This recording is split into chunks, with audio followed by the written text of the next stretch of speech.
Hello everyone and welcome to Bancroft Memorial Park here in Bancroft, Iowa. We come into Game 3 here between the Souris Valley Sabre Dogs and the North Iowa Ragin Roosters. Back-to-back wins for the Sabre Dogs. They've already clinched the series. The Ragin Roosters just looking to avoid the sweep tonight. Semler Dietrich, tonight's starting pitcher, the club pitcher for High Point University. He'll get the start tonight, one-on-one on the season. Has only a single strikeout, not really a strikeout pitcher, more of a pitch to contact. Has done an exceptional job at just getting guys out on ground balls and other easy out plays. Has not been really much of a strikeout monster, but to be honest, it's worked out pretty well for him. So now he'll come onto the mound tonight. He'll get the start here in Game 3. He does have a bit of a short leash according to him tonight, so we'll see what the Ragin Roosters bullpen's looking like.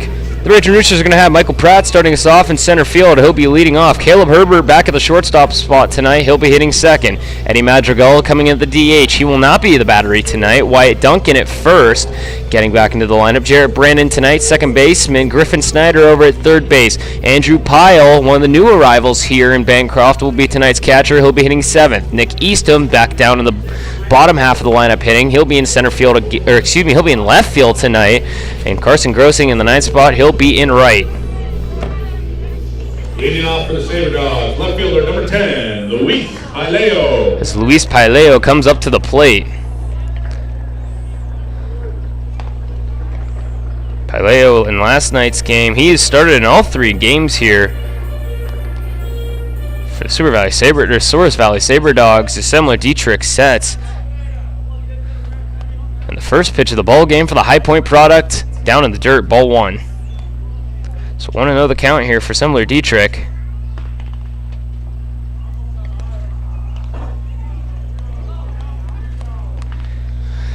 Nothing your score here in the top of the first. Dietrich's next pitch will be an outside of the zone, so 2-0 now the count for Semler Dietrich. Here's we stand at the top of the first. Nothing your score here in Bancroft as the Sabre Dogs and North Iowa Ragin Roosters face off once again here in Game 3. The next pitch up and out of the zone. So 3-0 the count here for Dietrich as he's a bit of a pickle to start off the ball game here. We apologize for the late start time. It's now currently 8:35 here in Bancroft. His first pitch was only a couple of minutes ago, not even.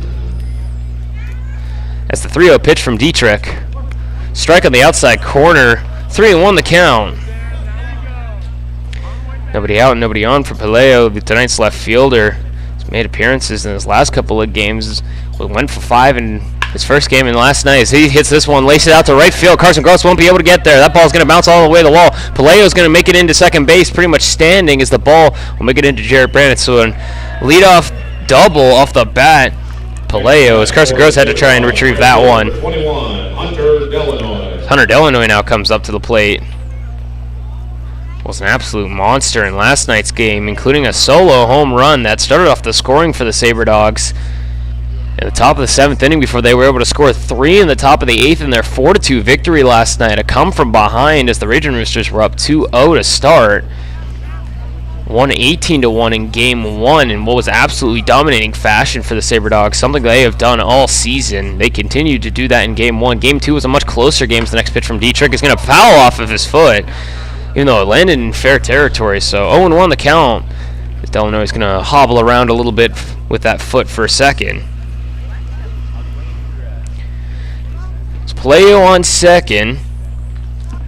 Nobody out as the leadoff man started off with a double to his name. Delanoy takes a second to continue to walk off the foul ball that bounced off of his foot. He'll now come back up to the plate.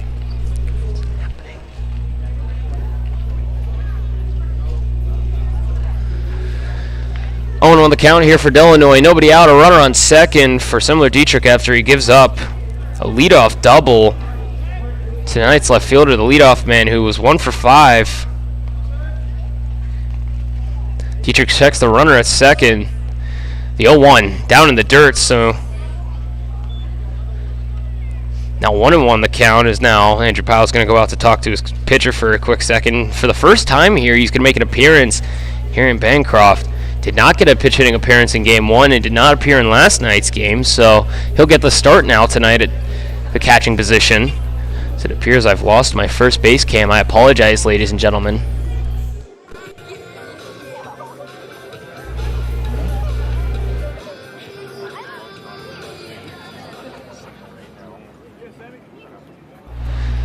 Excuse me, now we have it back. It appears to be a bit finicky tonight. I don't know why. We'll try and keep it alive here. So 1-1 the count here for Hunter Delanoy. Runner on second, nobody out. Semler Dietrich checks the runner at second base. The pitch. Ball in the outside corner, 2-1 the count.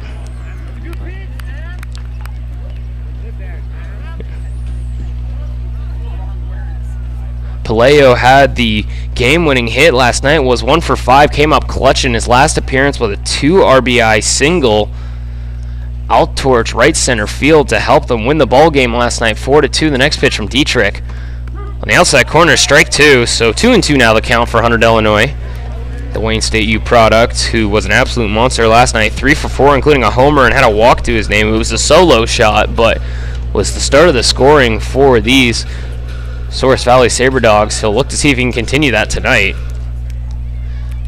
As Dietrich sets the pitch. This one's hit over to the left-hand side. Caleb Herbert checking the runner at second's not able to pick it up in time. Easton's going to make the set and throw home. Griffith Snyder's going to cut it off. So a single for Hunter Delanoy, and that puts runners at the corners immediately. Next bat for the Sabre with nobody out. Number 32, Chris Monroe. As now Chris Monroe comes up to the plate. Central Michigan, an absolute monster of a hitter. Has 8 home runs currently and 30 RBIs on the season. Was 1 for 4 last night with a walk. Did not have that same exact game in Game 1 where he went 3 for 3 with 2 walks, including a solo home run to center and 2 doubles. He had 3 strikeouts last night. The first pitch to him, outside ball 1, as Dietrich continues to work here. Has yet to record an out. He's 11 pitches into the ball game. Runners at the corners, nobody out.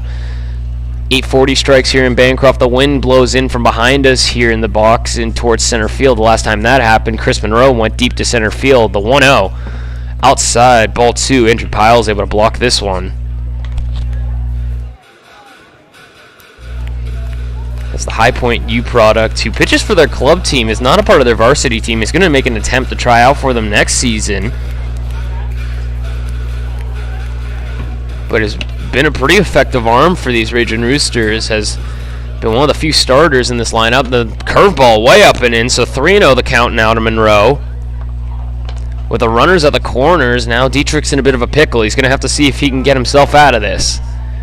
Runners at the corners, nobody out after back-to-back hits. Paleo with a double to right center field, and Delanoy with a single over to the left-hand side as Caleb Herbert was checking the runner at second, was not able to get over in time. Now Monroe with a 3-0 count. He's going to foul this one up and out of play. Don't hit my car, please. Don't hit the Honda. So it'll bounce over it, actually. Nobody out. Runners at the corners. Nothing your score here in the top of the first between the Souris Valley Sabre Dogs and the North Iowa Ragin Roosters here in Game 3 in Bancroft. Tomorrow we'll be on the road to Sioux Falls, South Dakota. We'll be playing at the Sioux Falls Canaries Field, where the Expedition League will be playing multiple doubleheaders from Saturday to Monday. As the next pitch from Monroe, a foul tip. As the runner Delanoy was on the move to second base, but he'll have to return back to first on the foul tip from Monroe on the breaking ball from Dietrich. So full count now. As I was stating before, the Expedition League will have multiple doubleheaders this weekend. The Ragin Roosters, I believe, will be playing at 4:30 tomorrow against the Pierre Trappers to start. We will have a broadcast tomorrow. I will be there with the team in Sioux Falls. As the full count pitch to Monroe is going to get laced into the right-hand side. It's going to get down, and that's going to score a run. Delanoy is going to be on his way to the third. He's going to look to see if he can score. They're going to wave him around. The throw-in to Wyatt Duncan. No, they will not wave him around. He gets held up at the last second, so an RBI double off the bat of Monroe. He laced it absolutely down that right field line. So now it's 1-0. And we still have yet to record an out here for Semler Dietrich. That pitch to contact style is unfortunately biting him in the butt here, as that is exactly what these Sabre Dogs are good at doing. As Dason Crows now comes up to the plate, the #1 source of offense in Game 1. It was pretty good last night as well. Was 1 for 3 last night with 2 walks to his name. He now comes up hitting well over 400 now on this season. So the next pitch to him is going to get laced up and out of play, foul ball. So 0-1 the count here. Now 1-0 your score, nobody out. Runners at second and third after an RBI double off the bat of Chris Monroe, the Central Michigan product, tonight's first baseman for the Souris Valley Sabre Dogs. It's the first three hitters here for the Sabre Dogs all reach on base from hits. The 0-1 from Dietrich.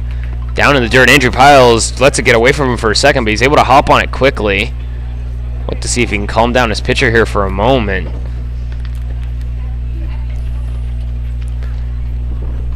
It's been a barrage of different catchers here for the North Iowa Ragin Roosters. In Game 1, it was Cy Probst. Game 2, it was Eddie Magical. Tonight, it is Andrew Pyle. They do have Craig Kenny as well on the bench, as he was a DH in Game 1. Is getting a rest here for the second straight night. Simo Dietrich sets the 1-1. This one's laced out to straightaway center field. Nick Eastom's going to look to see if he can, or excuse me, Michael Pratt's going to see if he can get a piece of it. He will. He's going to get out number 1 as a line out to center field. It will score a run, so a sacrifice fly off the bat of Dason Cruz, excuse me. That'll be out number 1. As it would hit to straightaway center field. So now with 1 out, Seth Delgado comes up to the plate. Was the backstop in Game 1, came in as a pinch hitter in Game 2.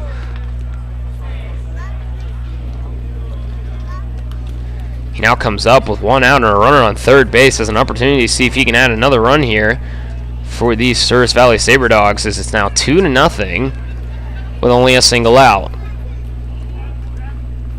The first pitch to Delgado, he's going to lace this one out towards center field, right center field, as this ball is going to bounce off the bottom of the wall. Carson Gross trying to make a play on it. Unfortunately, he won't be able to, so now Delgado will make it into second. He'll score yet another run, as it is now 3-0 your score. So I apologize here. We're trying to get our scoreboard correct. 3-0 now your score, and now Coach Young is going to have a moment to talk with his pitcher. After, unfortunately, similar, Dietrich gives up 3 runs already. He's only been able to record a single out.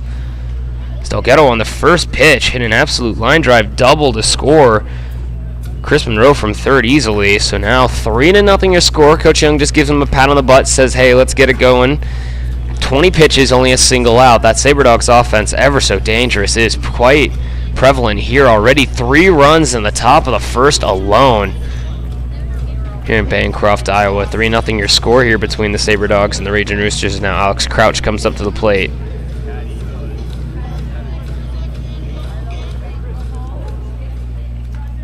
Crouch waits for the first pitch, takes a big swing and a miss out in the zone. So 0-1 the count now. Tonight's third baseman did not appear last night's game. Jason Cruz with that third as this ball gets fouled off. So this will be 0-2 now in the count. 1 out, runner on second. Seth Delgado scores Chris Monroe all the way from third base on a double to right center field that unfortunately Carson Gross was not able to retrieve. So 3-0 now here in the top of the first inning alone as a breaking ball way out and away. So 1-2 now the count for the High Point product. Dietrich, a late addition to this Ragin Rooster squad, was not on the team at the beginning of the season. Is now Delgado's going to advance to third. Andrew Powell's not going to be able to make the throw over as that ball was out and away. So Delgado will steal third base. So now he puts him on third with 1 out. 2-2 the count here for Dietrich as he faces off against Alex Crouch, who was not in last night's game. He gets an appearance tonight. No batting gloves, the Craig Kenny treatment. The next pitch up and out of the zone. So 3-2 the count as Dietrich continues to work here at now 25 pitches, only has a single out. The Ragin Roosters are struggling here to just get themselves out of this inning, as Dietrich has already gotten lit up pretty quickly here in the next pitch. Way outside, ball 4. So now we have runners at the corners again, 1 out. Next to bat for the Sabre Dogs, center fielder number 23, Eduardo Martinez. So Eduardo Martinez now comes up, and now we're going to have a pitching change already here. 1 out for similar Dietrich. He's already going to get the hook, unfortunately for him. 26 pitches, gives up 3 runs in what was easily one of the toughest outings we've seen from Ragin Roosters this season. It's unfortunate for him. His pitch-to-contact ground ball style has unfortunately not worked out tonight, as now Cade Hobbs, I believe, will be coming out on the mound. No, it will not be. I believe that's Noah Morphew It is going to be Noah Morphew. We'll be right back after this quick break. Thank you for listening to the Ragin Roosters broadcast. We'll be back momentarily.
Hello everyone and welcome back to Bancroft Memorial Park. 3-0 your score already here in the top of the third. The Souris Valley Sabre Dogs are already ahead. Runners at the corners, 1 out as Noah Morphew comes onto the mound. Last time he made an appearance, he started against the Pure Trappers. Unfortunately, was not able to receive the win. Had a pretty good outing for himself though, as the left-hander now steps up to the mound. One of the more native players as well. He was actually the first base coach for tonight's high school game between the Obujobi, I believe, Warriors, and I don't remember the exact name of the high school that he was coaching for now. For the North Union Warriors. Excuse me. So now Morphew comes up against Eduardo Martinez. Martinez hitting in the 7-hole, got a 1 out, runners at the corner, so the runner on the Vance already. Andrew Pyle makes the throw down to second. That's going to be a play at second, and that'll be the out. So he'll get thrown out at second base. Alex Crouch thought he was going to make it easily. He does not. On a ball down in the dirt, Crouch will get thrown out by Andrew Pyle from his knees.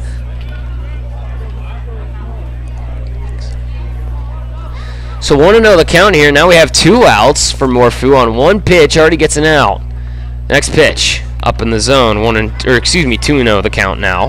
3-0 your score, runner on third. Noah Morphew coming in relief of Stemler Dietrich, who was only able to unfortunately record a single out, gives up 3 runs on multiple hits and a walk. No strikeouts for him. The next pitch from Morphew, big swing and a miss. So now 2-1 the count now for the left-hander out of Waldorf. Again, he was the first base coach tonight for the North Union Warriors. His little brother is on the North Union Warriors high school baseball team. Made a joke that he's much taller than him as that one's down in the dirt. So 3-1 now the count for Morphew, who's looking to see if he can get himself out of this inning. Already has 2 outs now,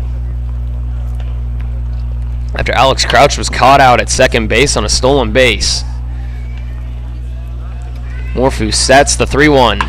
Swung on and driven out to left field. Unfortunately, Nick Easton's not able to get on top of it in time, so that'll score another run. So now 4-0 your score here with 2 outs. Catcher number 12, Ben Lavorsi. As Ben Lavorsi comes up to the plate. Tonight's catcher was in last night's game as well, so he'll now come up here in the 8-hole. Out of Minnesota State U, mostly known for their hockey team, one of the best in the nation easily. He comes up and waits for the first pitch from Noah Morphew. The first pitch, breaking ball in the outside corner, gets the zone, so 0-1 the count on a called strike breaking ball. So 2 outs, a runner on first, 4-0 now your score here in the top of the first inning. The Sabre Dogs already jumping all over Stemler Dietrich, who had to be pulled early, only recording a single out. Breaking ball again out of the way. Andrew Pyle's able to block it. 1-1 now the count. As the Minnesota State product, last night's catcher, unfortunately for him, 0 for 3 with a strikeout and a walk. As the entirety of this Souris Valley Sabre Dogs team struck out 12 times last night, the Ragin Roosters striking out 16.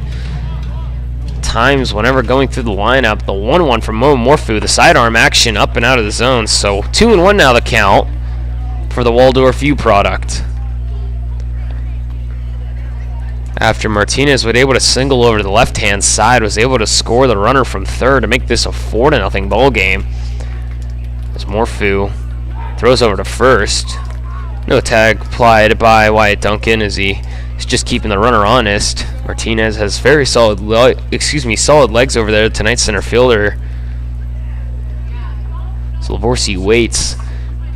Morphu sets, checks the runner first, the 2-1 up in the zone, so 3-1 now the count on the Minnesota State U product. And we've already seen before, Lavorsi has exceptional power. In his first 4 plate appearances with the Sabre Dogs, hit 3 home runs in an appearance that would remind many in Bancroft of Wyatt Duncan. In the next 3-1, strike over the heart of the plate. So now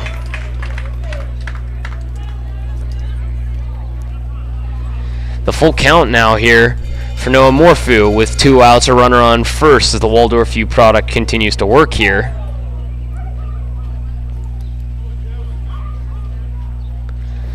Morphu checks the runner over the first. He's going to catch the runner caught, and he's going to get him out at second base, so he won't even need to try and get the play as he is caught stealing. Morphu, a beautiful play there. Catches Martinez napping, so he doesn't even need to go to the strikeout. He's able to record out number 3 pretty easily. As we'll head to the bottom of the first inning, 4-0 your score here. The Sabre Dogs lead the Ragin Roosters. We'll be right back after this quick break. Thank you for listening to the Ragin Roosters broadcast. We'll be back momentarily.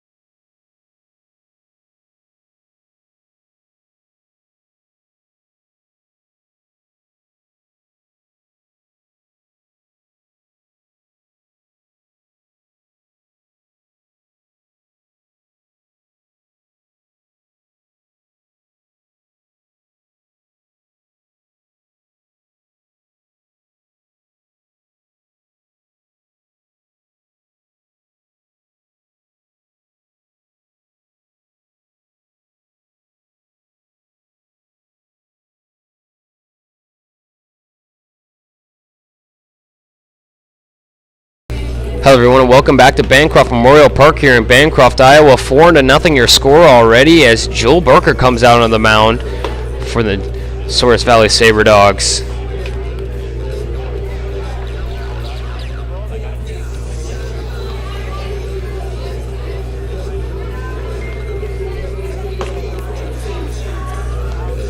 Barker coming up here, he'll lead off against the North Iowa Ragin Roosters. Michael Pratt will lead us off tonight. Center fielder was in the right field last night. Was hitting in the second spot as Nick Eastham got the leadoff opportunity last night. Now 4-0 your score after Similar Dietrich unfortunately not being able to get himself out of the inning, gives up 3 runs. Only able to record a single out before Noah Morphu had to come into the ball game. Gave up an inherited run, but was able to keep the damage to the minimum as he was able to record the final 2 outs.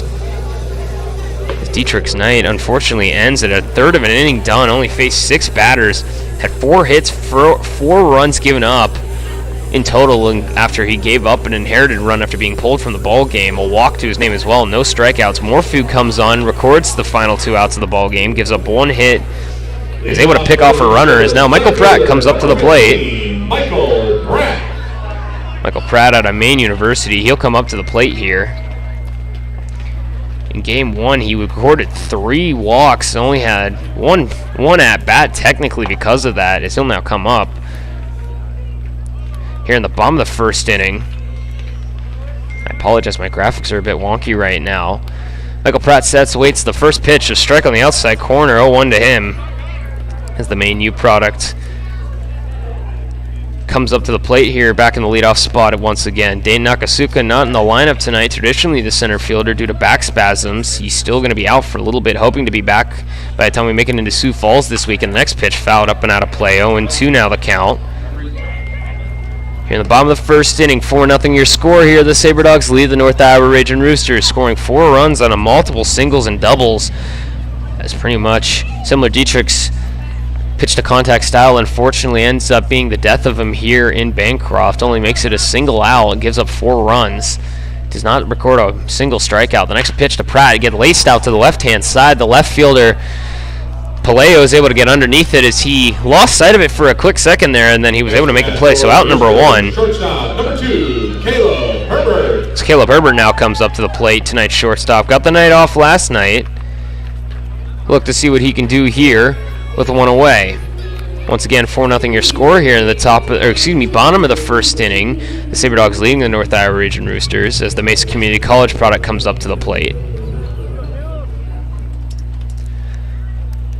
The first pitch to Herbert, inside, ball 1 to the Arizona product. 22 years of age, a rising sophomore. Took 2 years off before entering college for a mission trip. He's now coming back into the college and sports world, both as a baseball player and looking to see if he can become a 2-sport athlete in football as he laces this one over to the shortstop side. Willman's going to make the jump throw over to first. Will he get the runner out? No, he will not. Caleb Herbert's able to run it out on what was a great defensive play there by Cameron Willman. Unfortunately, is not able to record the out. So Caleb Herbert will get on pretty quickly here as he'll completely amp up his batting average now. Eddie Magical comes up to the plate. The St. Mary's product comes up. Unfortunately tonight, only a single umpire out for this game, so it's a hard play to try and gauge all the way from the box, probably the same way from behind home plate, as Caleb Herbert's able to outrun the play at first to get himself on base. So with 1 out, Eddie Magical comes up to the plate, a runner on first, and Caleb Herbert. First pitch to Magical. Laces this one over the left field side. Luis Paleo is going to get underneath it. He's going to find it, so out number 2 on the first pitch he sees. Lines it out to left field. Next to bat for the Roosters, first baseman. So now 2 outs. Wyatt Duncan's going to come up to the plate. Duncan headed to Biola U next year, transferring from Wagner. Will come up now. Got the night off last night. Sage McMinn got the start at first. He'll now come into tonight's ball game. With 2 outs and a runner on first, Caleb Herbert recording an infield single to start off, to be the second batter in the lineup to get the first hit of the ball game. Is Wyatt Duncan's going to take a big swing and a miss at the first pitch he sees. 0-1 the count.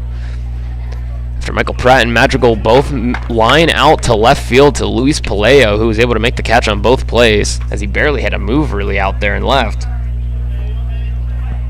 As Joel Barker continues to work here, only 7 pitches through 2/3 of an inning of work. He's going through a quick inning right now. The 0-1. Duncan's going to hit it over the third base side. He'll make the catch over third, throw over to second, and that will be final out of the inning. Only 8 pitches needed for Joel Barker. He's able to record all 3 outs. Only gives up a single hit to Caleb Herbert. Sabre Dogs 4, Roosters 0. We'll head to the top of the second inning. 4-0 your score here. The Sabre Dogs lead the Ragin Roosters. We'll be right back after this quick break. Thank you for listening to North Iowa Ragin Roosters broadcast. We'll be back momentarily.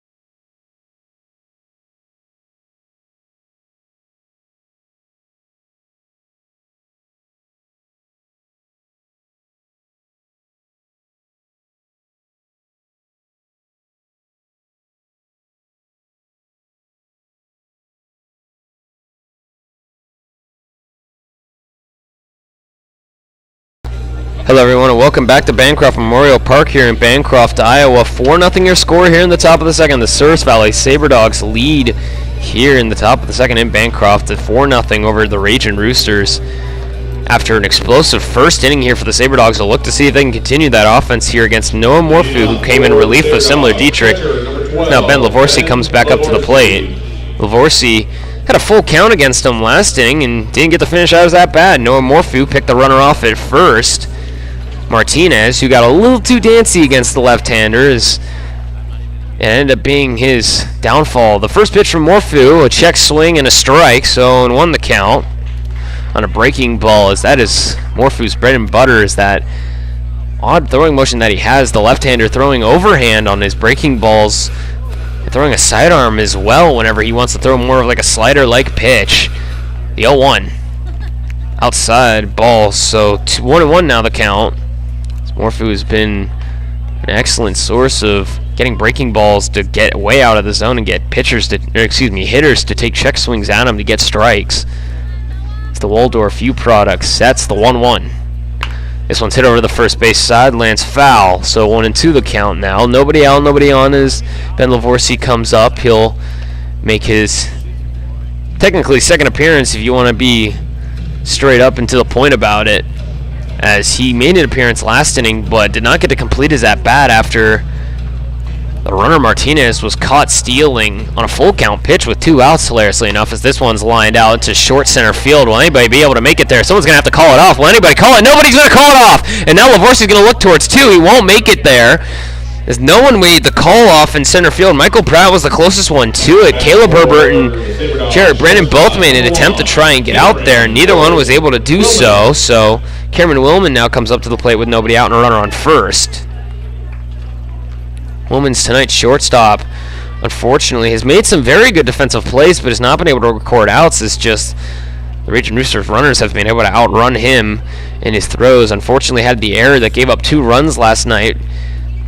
That gave the Ragin Roosters a lead before the Sabre Dogs would come all the way back. Strike 1 from Noah Morphu, so 0-1 the count. Nobody out, runner on first as Lavorsi hits a pop fly to shallow center field that just lands. No one able to make it there for the Ragin Roosters. 4-0 your score here in the top of the second. The next pitch from Morphu down and away. 1-1 now the count.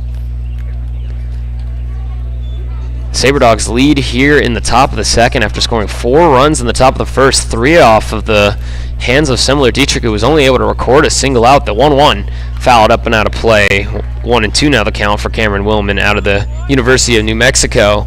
Only has a couple of appearances, has made his back-to-back starts now for the Souris Valley Sabre Dog. After coming in for a pitch hitting appearance in game 1, he comes in and starts these next 2 games for the Sabre Dogs here. The 1-2 from Morphu, breaking ball, head out of play again. Heads up to the people in the crowd as that bounces off the top of a car. 1-2 the count, nobody out. Ben Lavorsi on first after singling the center field. Cameron Willman waits for the 1-2. Breaking ball launched out of play once again. Don't hit my car, please. Don't hit the Honda. Ooh, almost does. As that was just a bit of a survival swing from Cameron Willman on the breaking ball. He just kind of stuck his bat out there and he lined it straight down that right field line and over and out of play. Morphu checks the 1-2. Way up and out of the zone. So 2-2 the count now for the Waldorf product. From Algona, Iowa. One of the local boys here on this Ragin Roosters crew. Only 25 minutes south of here from Bancroft. The 2-2. Laced down the left field line. That ball's going to get down. Nick Eastom's going to have to try and get it from the fence. Ben Lavorsi's getting the wave. They're going to hold him up at third base as Cameron Willman's going to make it into second. So a double off the bat of Willman, who sits on a breaking ball inside.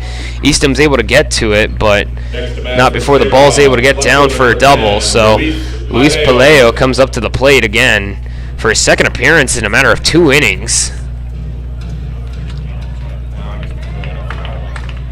Paleo already 1 for 1 tonight, has a double to lead off the ball game. Nobody out, runners on second and third for Noah Morphu, who's able to get the last 2 outs of the inning. Last inning gave up a hit. The next pitch from him, out and away, so 1-0 the count. Now runners on second and third, nobody out. The Waldorf product already put himself in a little bit of a pickle, unfortunately, as the Sabre Dog bats continue to ravage these Ragin Roosters. 1-0 up in the zone, so 2-0 now the count from Morphu. 4-0 your score already here in the top of the second. The Ragin Roosters down after falling in last night's game in a close contest. 4-2 the score last night. They would lose, and losing 18-1 in game 1 as this ball is laced out to right field. Carson Gross is going to pick it up and make the throw in, and the runner going to be trying to make it to the home plate. Will he make it in time? Cameron Willman gets thrown out. So a line drive single scores 1, but Carson Gross is able to gun the runner Cameron Willman out. Gross came up throwing. Wyatt Duncan makes the play. Andrew Pyle makes the throw home. So 1 away now as it's 5-0. As Hunter Delanoy now comes up to the plate.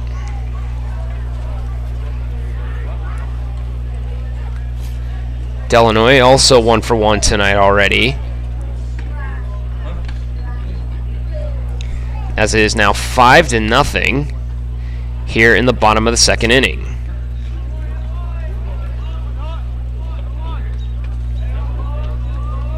Five to nothing, your score, 1 out. The first pitch, a strike on the outside corner to Delanoy.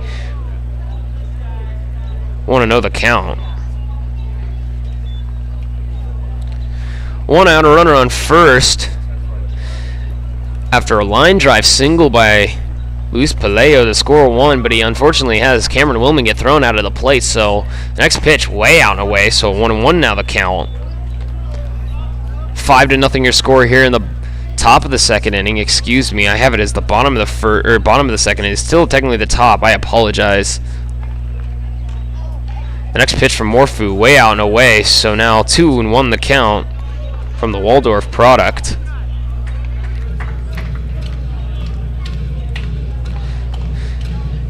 Runner on first as Paleo is able to score a run from third base, and then Cameron Willman getting thrown out from second. The next pitch just out and away, as that one was a little closer. So now 3-1 the count for Noah Morphew, who's now given up a run. Similar Dietrich went 1/3 of an inning, gave up 4 hits, 4 runs, 1 walk, as now Morphew's gone a complete inning of work now. So the next ball is fouled off. So full count now to Hunter Delanoy. One of the better batters in this Sabre Dog squad, at least putting himself on base. Had a couple of singles and a solo home run last night to lead off the Sabre Dogs offense. Already has a single tonight for him. So wait for the full count pitch from Noah Morphew. Checks the runner, the pitch. This one's laced over the right-hand side, and Griffin Snyder's not tall enough to reach that one, unfortunately. Easton's going to pick it up. Paleo's going to try the runner and throw. Easton with an absolute cannon does not get him, though. Snyder's not able to pick it up. So Paleo is able to advance to third base. Number 32, the beer batter, Chris Monroe. So now Chris Monroe comes up to the plate. Tonight's beer batter with only 1 away and runners on second and third. An ever so dangerous hitter. He's already 1 for 1 tonight already as well. Monroe already has a double to his name that scored some runs earlier. He'll now come up with 1 out. 5-0 the score here in the top of the second. Runners on second and third. Noah Morphew just trying to limit the damage. The next pitch from him way up and in. 1-0 the count for the Waldorf product.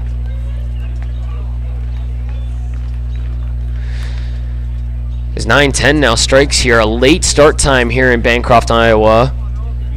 So the next pitch from Morphew is inside of Monroe. He gets caught in on the hands. Griffin Snyder's going to try and find it in the infield. He's not going to find it, as the ball is way up in the air there, so it's going to be an error for Griffin Snyder. He will not make the catch. Second baseman number 22, Jason Cruz. So the runners do not advance, obviously, as now Coach Young's going to come out and talk to his pitcher for a moment. Unfortunately for him, that last one was not entirely his fault. And they're going to pull Morphew here really early, and I believe it's Cameron Rondoni coming into the ball game. Next, we shall see. We'll be right back after this quick break. Now 5-0 your score here in the top of the second inning. We'll be right back after this quick break. Thank you for listening to the Ragin Roosters broadcast. We'll be back momentarily.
Hello everyone, welcome back to Bancroft Memorial Park here in Bancroft, Iowa. 5-0 now your score here in the top of the second. Sage McMinn now coming onto the mound. The transfer to Missouri Baptist will come up. His last time he made an appearance, he made a save attempt against the Pure Trappers where he got the final 2 outs of the ball game. So he'll now come up with 1 out and the bases loaded. McMinn only having 2 appearances this season on the mound. Made 1 against the Pure Trappers on the road earlier this season. Now comes up for his 3rd appearance. The first pitch, down and away. That ball makes it away from Andrew Pyle, and that'll score a run on a passed ball, and is now 6-0. So everybody's able to advance there. So Paleo will score on the wild pitch from McMinn as he threw one in the dirt. So it's now 6-0. With 1 out, runners on second and first.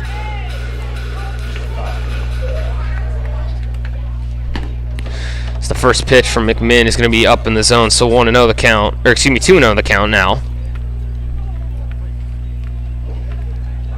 McMinn sets the next pitch. He's going to lace this one foul and out of place, so 2-1 now the count for the Missouri Baptist product, getting his 3rd pitching appearance on the season here. 1 out, runners on second and third. 6-0 now your score here in Bancroft. The next pitch from McMinn, laced over to the left-hand side again. This one's going to land foul once again, so 2-2 now the count.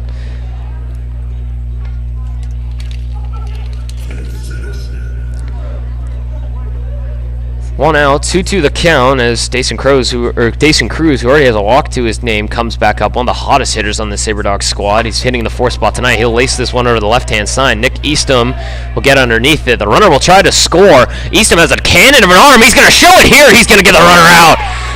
What a throw by Nick Eastham. I knew he was going to make that throw from right field or left field. He has a cannon out there, and he made sure to show it that time. So a double play off the bat of Nick Eastham, who makes the throw all the way in from left field as Delanoy gets caught. So we'll now head to the bottom of the second inning. 6-0 now your score here. The Sabre Dogs lead the North Iowa Ragin Roosters. We'll be right back after this quick break. Thank you for listening to the Ragin Roosters broadcast. We'll be back momentarily.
Hello everyone, welcome back to Bancroft Memorial Park here in Bancroft, Iowa. 6-0 now your score here in the bottom of the second inning.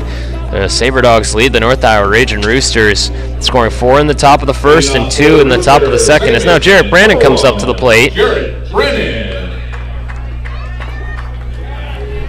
Brandon, being a bit of a utility man everywhere for these Ragin Roosters, is playing second base tonight, has experience at first base, his main position, as well as been a pitcher. He pitched in Game 1, unfortunately did not have a very good outing, gave up quite a few runs on to the road to the 18-1 loss in Game 1 here in Bancroft to these same Sabre Dogs. As the first pitch he sees, he lines straight away to center field.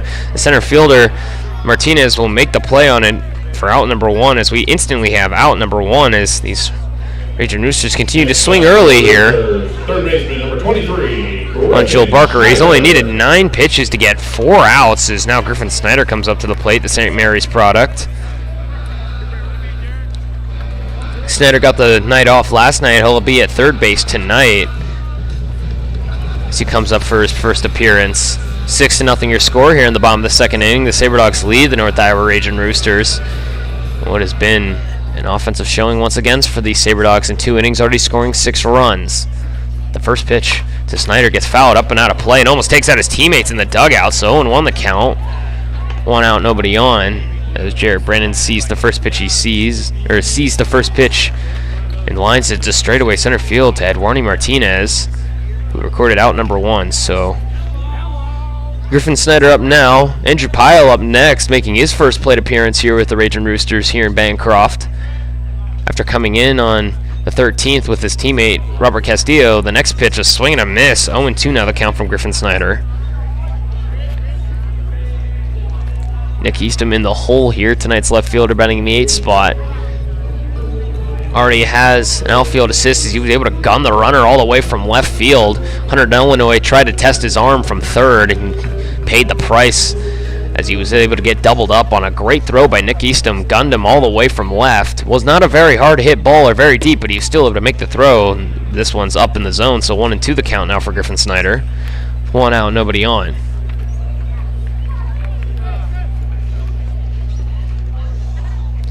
It's the St. Mary's product. Looks to see if he can stay alive here, get himself on base. Only 1 hit here for the Ragin Roosters. Of course, it's only been 2 innings of work, but a single hit. Caleb Herbert with an infield single to start off this ball game. The next pitch just outside. So 2-2 now the count for Griffin Snyder, the St. Mary's product. Teammate of Eddie Madrigal, tonight's DH. The two have had their banter between the two of them before. When Madrigal first arrived here in Bancroft, the two joked around saying, "Hey, I beat you here. This is my team. What are you doing here?" As they followed each other from the California area. The next pitch, this one gets laced down to left center field. Palaio's going to try and make a play on it, and he will. Out number 2 on a line drive out to left center field. The speedy left fielder is able to make the play. So 2 outs now as Andrew Pyle comes up to the plate. And Andrew Pyle, in his very first appearance here, the North Iowa Ragin Roosters headed to Long Beach State next season alongside Robert Castillo. Not from the same high school, but will be heading to the same university. Both just graduating high school this year. Arrived on June 13th. I think it's July already. Huh. If only we could wish, right? It's June 13th that they arrived here. He'll make his first plate appearance here with the North Iowa Ragin Roosters. We'll see what he can do. As the right-handed hitter comes up, waits for the first pitch from Joel Barker. 2 outs, nobody on, 6-0 your score. The first pitch, a big swing and a miss from the tall catcher from the state of California. 0-1 the count.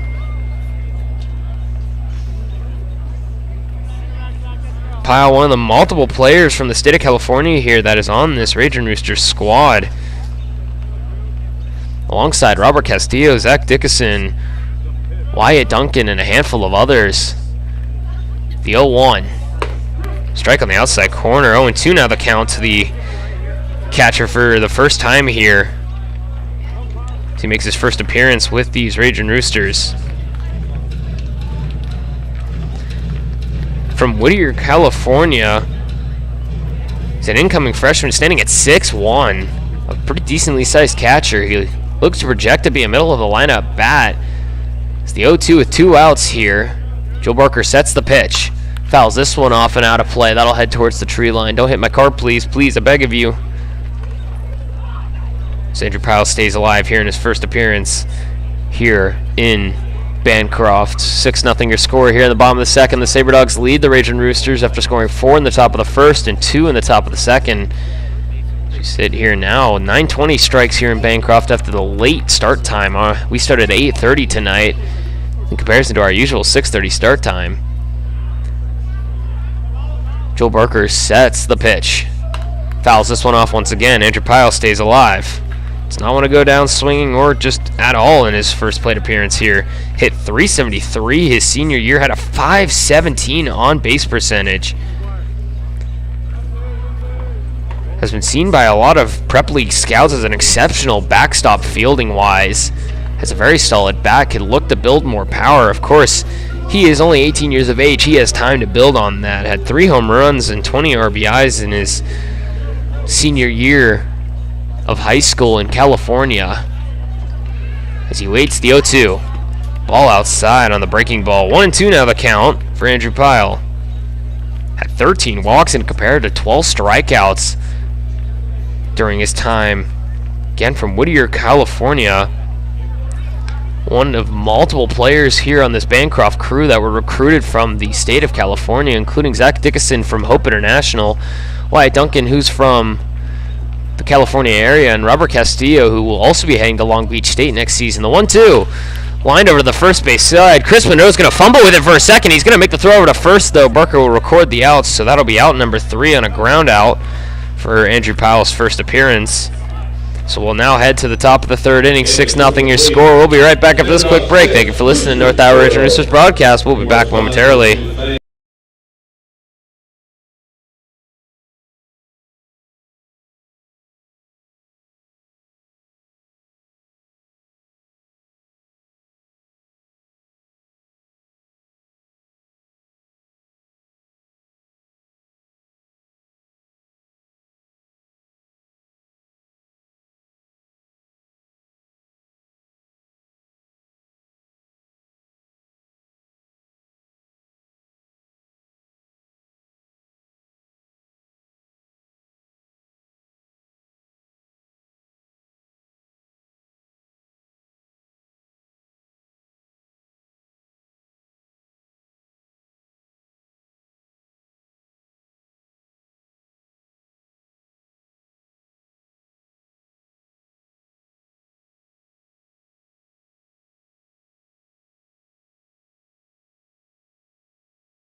Hello everyone and welcome back to Bancroft Memorial Park here in Bancroft, Iowa. 6-0 your score here as we sit in the top of the third inning. Sage McMinn will come out on the mound.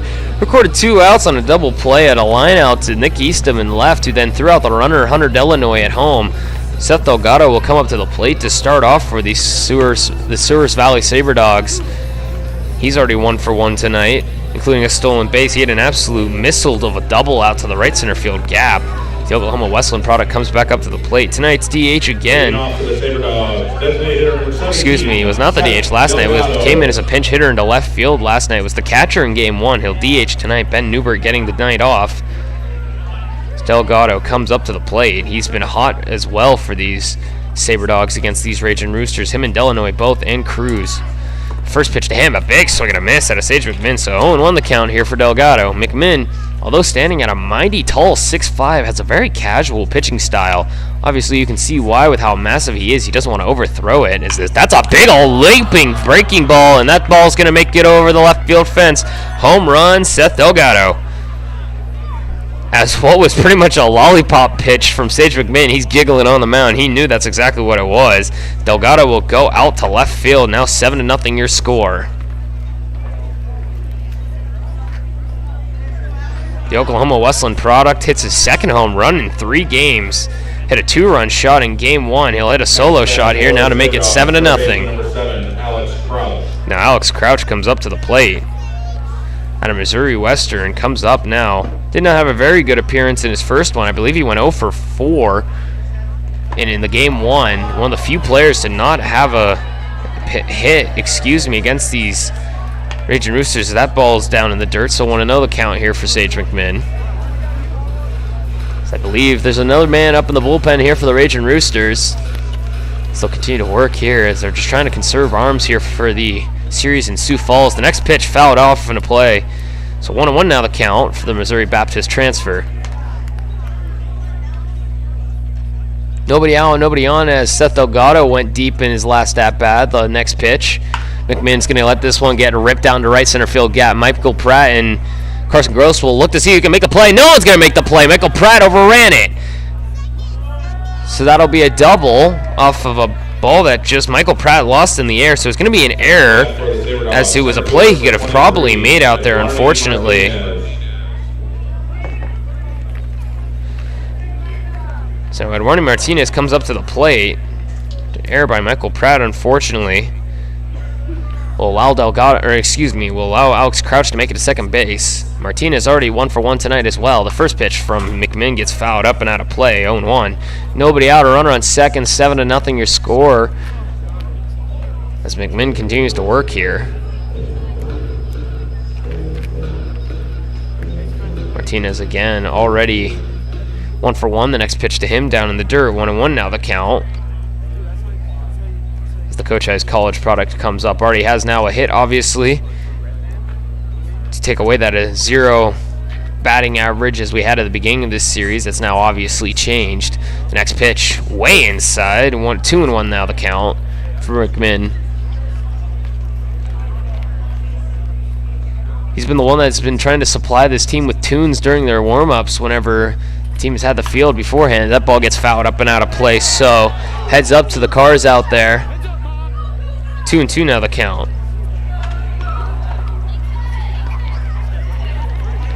Nobody out, a runner on second for Sage McMinn tonight's pitchers. He came in relief for Noah Morphew. Semler Dietrich only able to record a single out before Noah Morphew was able to record a full inning of work before being pulled for Sage McMinn as this ball gets fouled straight up towards the box here. Still 2-2 the count. 7-0 your score here in the top of the third. Sabre Dogs lead the North Iowa Ragin Roosters, scoring 4 in the top of the first, 2 in the top of the second, and now a solo shot off the bat of Seth Delgado out to left. And we still have yet to record an out here in the top of the third. 9:30 strikes here in Bancroft, and what was a very late start for us here. The 2-2, this one gets lined over to the left field side. It's going to make it into left field. Nick Eastom's going to lose it. He's going to lose the ball, so that's going to be a single, but Nick Eastom's going to let it go. And now it looks like Martinez is going to try to make it the third. Will he make it there safely? He will. No throw. So Alex Crouch will score on a fielding error by Nick Eastom. Martinez will advance all the way up to third as now Ben Lavorsi comes up to the plate. Now Coach Young's going to come out, talk with Sage McMinn. Will they pull him this early? I'm not entirely sure. It's now 8-0 your score with nobody out still. As McMinn's going to have a smile on his face as Coach Young's just coming out to give him a vote of confidence. Hey, we're just going to keep you out here for a little bit longer. We believe in you. Get this through. Now Lavorsi comes up. He's already 1 for 1 with a single out to shallow center field already. The Minnesota State product did not have as good of a night last night. Was 0 for 3 with a strikeout and a walk to his name. Obviously in his first 3 plate appearances, he had 3 home runs. The next pitch from McMinn, a strike on the outside corner, 0-1 the count. Still nobody out, 8-0 your score here in the top of the third inning. A runner on third. Martinez singled to left before Eastom overran it. Let the ball bounce past him to allow Martinez to advance to third. The next pitch inside, 1-1 the count. So McMinn is just trying to get it over the heart of the plate at this point, just record outs, hoping to get through this ball game. The Ragin Roosters are more focused, I believe, on Sioux Falls right now at this point than anything, as this ball gets laced out to left center field. Lavorsi might have hit another one. This one's going to go over the head of Eastom. And that one's gone. Lavorsi comes up with his 4th home run of the ball or the season as he hits this one out to left center field. Now 10-0 your score. 2 home runs now in the inning for the Souris Valley Sabre Dogs. Next to bat for the Sabre Dogs, shortstop number 1, Cameron Willman. Now Cameron Willman comes up to the plate. Also 1 for 1 tonight as well.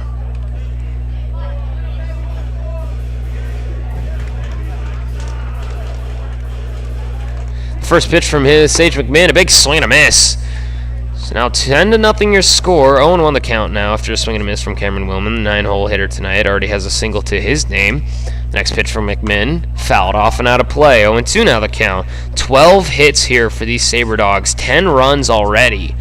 3 errors for the Ragin Roosters and only 3 innings of play. Not even yet is the next pitch from McMinn. A sidearm delivery. It stays too far inside. 1-2 now the count with nobody out, nobody on for Cameron Willman. 10-0 your score here. The Sabre Dogs lead the North Iowa Ragin Roosters. The next pitch swung right back up the middle, almost took off McMinn's head, so that's another hit. This one gets lined right back up the middle. It's looking to be an ugly game here in Bancroft. Next man for the Sabre Dogs, left fielder number 10, Luis Paleo. Paleo comes up to the plate. 2 for 2 already for him tonight. His 3rd appearance in 3 innings already. So he'll come up already again, 2 for 2 tonight. A single and a double already. The first pitch to him, a strike over the heart of the plate. 0-1 the count. 10-0 your score. Nobody out, a runner on first after Willman is able to get on with a single. This ball's fouled off and out of play. 0-2 the count. As McMinn continues to work here, just trying to absorb some batters here trying to conserve that Ragin Roosters bullpen, who does have 2 arms out there right now warming up. Can't see who they are just yet exactly. The next pitch. This one's lined right back up the middle. It could be a double play ball. Unfortunately, it's going to roll a little too slow. Jarrett Brandon's going to fumble with it, though. So that would be an error for Jarrett Brandon as he was trying a little too quickly to try and pick it up. So runners on second and first. Still nobody out. 10-0 your score. Right fielder number 21, Hunter Delanoy. Hunter Delanoy now comes up to the plate. He's already 2 for 2 tonight as well. And an ever so hot hitter for these Sabre Dogs. Already 2 singles to left field tonight. He'll look to see if he can collect his 3rd hit in 3 innings. 10-0 your score. Runners on second and first. Nobody out here in the top of the 3rd inning. Sage McMinn now on the mound. Relief of Noah Morphew. The next pitch from him will absolutely line down the right field line. That's going to at least score 1. Willman's going to score easily.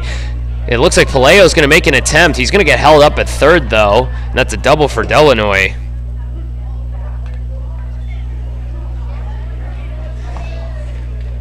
So runners on second and third, now 11-0 your score. The Sabre Dogs continue to lay on the offense here. So Chris Monroe now comes up to the plate.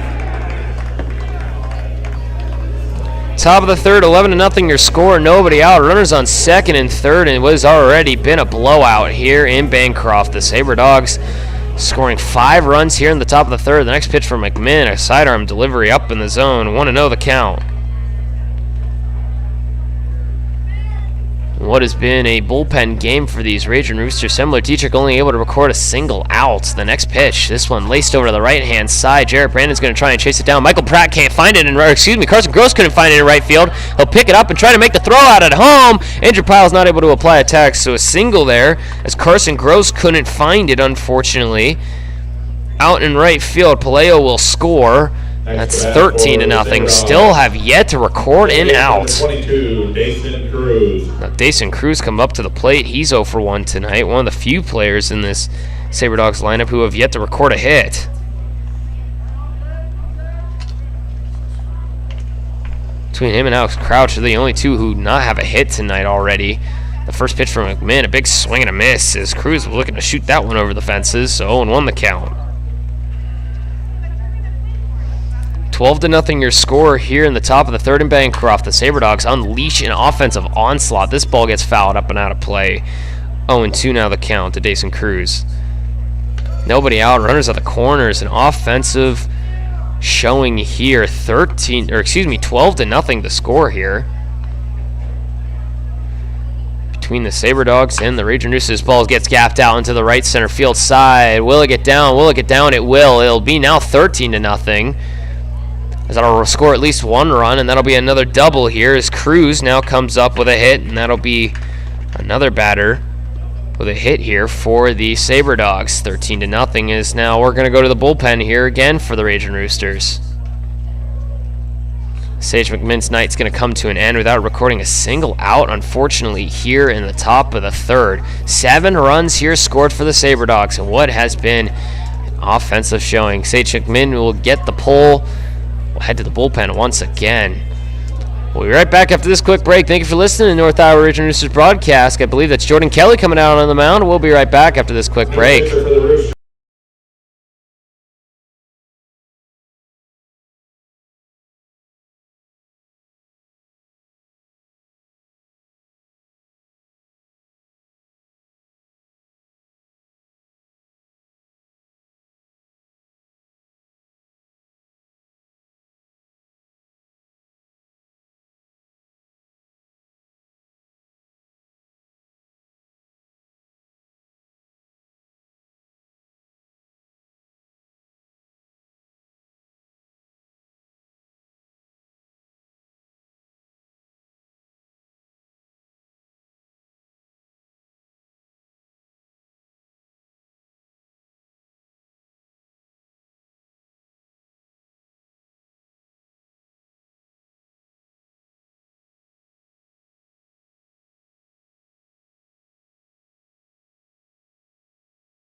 Hello everyone and welcome back to Bancroft Memorial Park here in Bancroft, Iowa. Jordan Kelly will get the ball here on the mound. The last time he made a pitching appearance was in Game 1. He'll come back in again. The Australian native, usually a first baseman, will get onto the mound here, relieving Sage McMinn. Not able to record an out here in the inning, giving up 7 runs. As now the College of Idaho product will come up to the mound. Runners on second and third, has yet to have an out that recorded this inning. So it's 13-0 here in the top of the third. The Sabre Dogs are rolling. Seth Delgado already 2 for 2 tonight with a solo homer over the left field wall. The first pitch from Jordan Kelly, a big swing and a miss. 0-1 the count.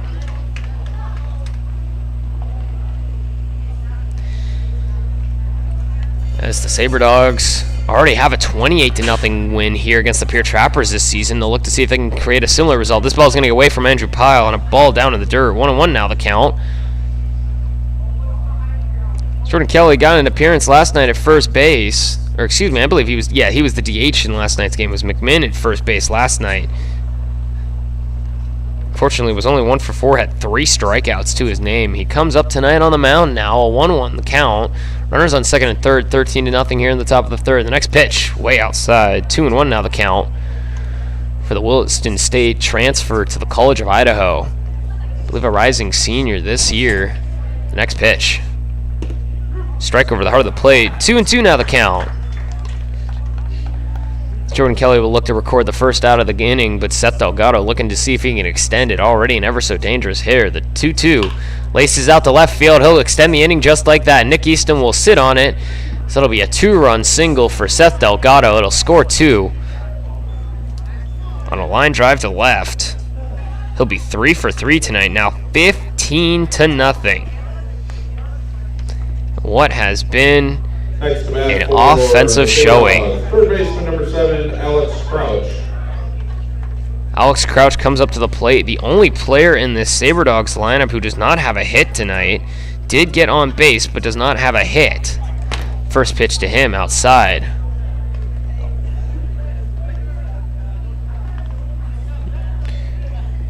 Want to know the count here. Nobody out. Runner on first. The next pitch from Kelly fouled up and out of play. 1-1 now the count.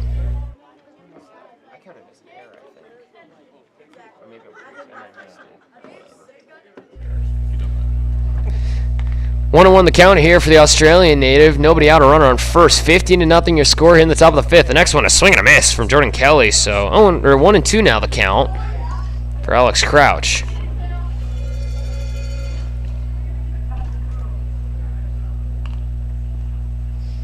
Crouch with a walk and a pop fly that he was able to reach on an error that I had recorded in the book here as that ball's down and away. 2-2 the count. Of course, it was up for interpretation, but the ball was deep out there as Michael Pratt was trying to find it, and the night sky was not able to do so. It bounced behind him.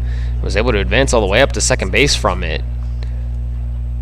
Next pitch from Jordan Kelly. A big swing and a miss, and that'll be the first out of the inning. Strike 3 called on a swing and a miss from Alex Crouch. So now 1 away, 15-0 your score still here in the top of the third. Sabre Dogs lead. What has scored 9 runs here in the top of the third. Eduardo Martinez, also 2 for 2 tonight, comes up to the plate. Martinez back-to-back singles to left field, a line drive and a ground ball over to Nick Easton. The first pitch from Jordan Kelly, hit up and out of play, foul ball. So 0-1 the count now to Martinez. Martinez from Cochise College only had 4 plate appearances entering this season. Has only had a couple of bats. Did not, I believe, appear in last night's game. He did not. Was in game 1. I don't remember exactly what his stats were along that game just yet, as I'm not able to pull those up, as that ball is down and away. So 1-1 now the count.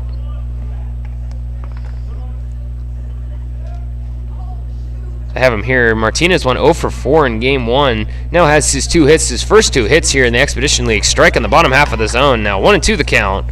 With 1 out, a runner on first. 15-0 your score. There is a man warming up still in the Ragin Roosters bullpen, as it is a position player night now, as 15-0. The Sabre Dogs have exploded offensively here. 9 runs in the top of the third inning alone. 4 in the top of the first and 2 in the top of the second. It's the next pitch from Jordan Kelly down in the dirt. So 2-2 now the count for the Australian native.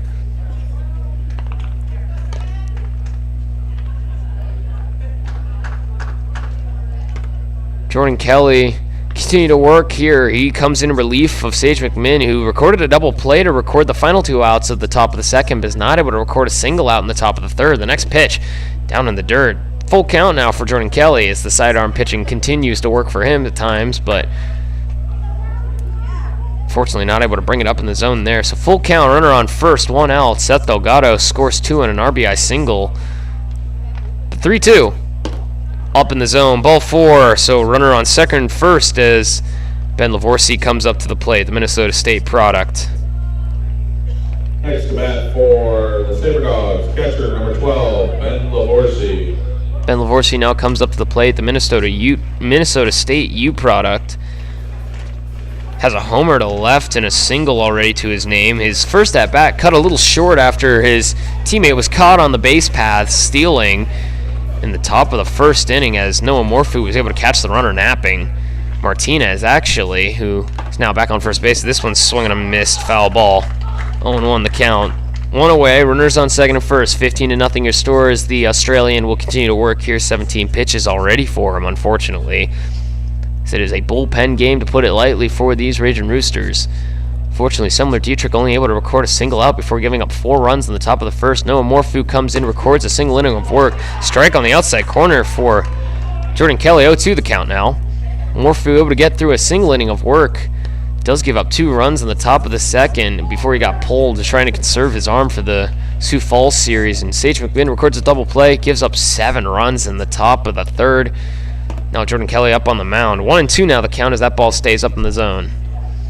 So now the Ragin Roosters have gone through 4 different pitchers already in this ball game, only the top of the third inning. So the Sabre Dogs have just brought out the offense tonight. The next pitch from Kelly up in the zone, so 2-2 now the count for the College of Idaho product. Once again, the last time he made an appearance was in Game 1 against these same Sabre Dogs, where we went down 18-1. He recorded 2 outs in his appearance as this ball's popped up to the left-hand side. Caleb Herbert's going to try and look for it. Will he find it? Will he find it? Yes, he will. And shallow left field for out number 2. Herbert had to try and chase that one down. So now 2 outs, 15-0 your score here in the top of the third as Cameron Willman comes up to the plate. He's already 2 for 2 tonight as well to him. I believe back-to-back singles, or excuse me, yes, a double and a single to his name, 1 to left and 1 to center. 2 outs, runners on second and first. The first pitch from Jordan Kelly to him is going to be popped up and over to the first base side. Wyatt Duncan's going to try and chase it over in foul ground. He'll record out number 3 in foul territory. So we'll now head to the bottom of the third inning, 15-0 now your score. And what the Sabre Dogs have unleashed the beast of offense. We'll be right back after this quick break. Thank you for listening to the Ragin Roosters broadcast. We'll be back momentarily.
Everyone, and welcome back to Bancroft Memorial Park here in Bancroft, Iowa.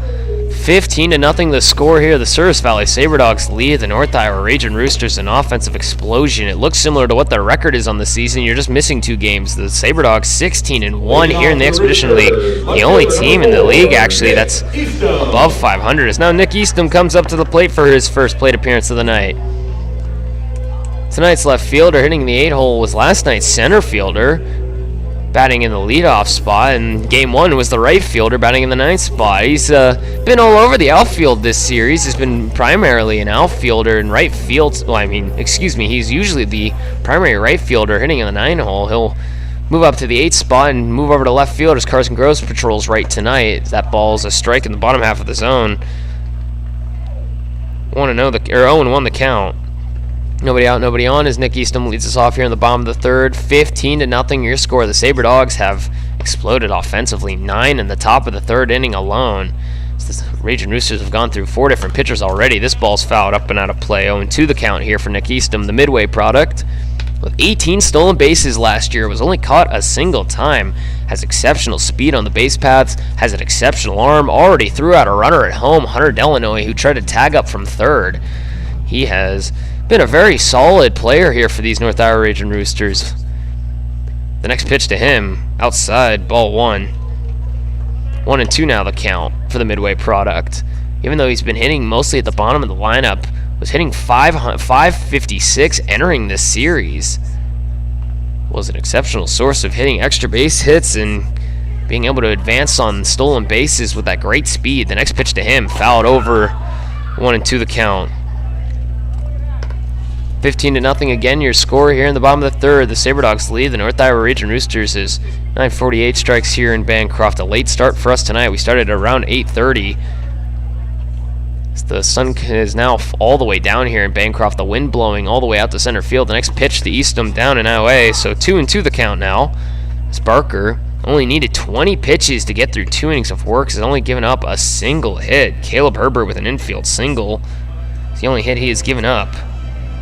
Does not have any strikeouts, though, as well. Has mostly been able to get these Ragin Roosters to just get themselves out. Has not walked anybody either to help with that. The 2-2 pitch to Nick Eastham from Joel Barker. Down in the zone. Full count now for Nick Eastham. As he continues to stay alive here, looking to see if he can put himself on here earlier in the 3rd inning. Looking to see if he can generate some form of offense. Some spark here for the Ragin Roosters. Down 15 already in 3 innings.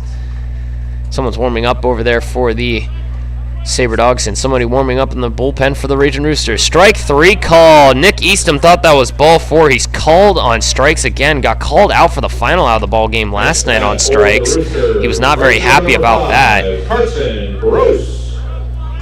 Carson Gross now comes up to the plate. The University of Northern Colorado product, traditionally a 3rd baseman, has played some right field as well, comes up. It's also been a nice form of offense for these Ragin Roosters. Had himself a heck of a night against Pierre in Game 3. That helped lead to a victory against the Pierre Trappers, 11-8 the score there, I believe, if I'm correct. 15-0 now. They are down here against the Sabre Dogs. The first pitch to him, strike on the outside corner, 0-1 the count. As the switch hitting tonight's right fielder primarily hits from the left side of the box, obviously, due to the massive amount of righties in the league, but has had a couple appearances on the right-hand side of the box. He definitely has more power from the left side, but it's been a better swinger, it seems like, from the right. So the next pitch, a strike on the outside corner. 0-2 now the count to Carson Gross from UNC, and I don't mean the North Carolina college, I do mean the University of Northern Colorado, teammates of Craig Kenny, who's not starting tonight, made a DH appearance in Game 1, the Gloveless Wonder. The 0-2 pitch the pitch. Outside, ball 1. Excuse me, I got my words mixed up there. The 0-2 count with the pitch is what I meant. So 1-2 now to Carson Gross. Tonight's 9-hole hitter, tonight's right fielder. Patrolling usually where Nick Eastham is at is Griffin Snyder takes over at 3rd base, and he's moved over to right. The next pitch to him, up and away. So 2-2 now the count. Barker's bringing up that pitch count now. 31 pitches through 2 1/3 inning of work.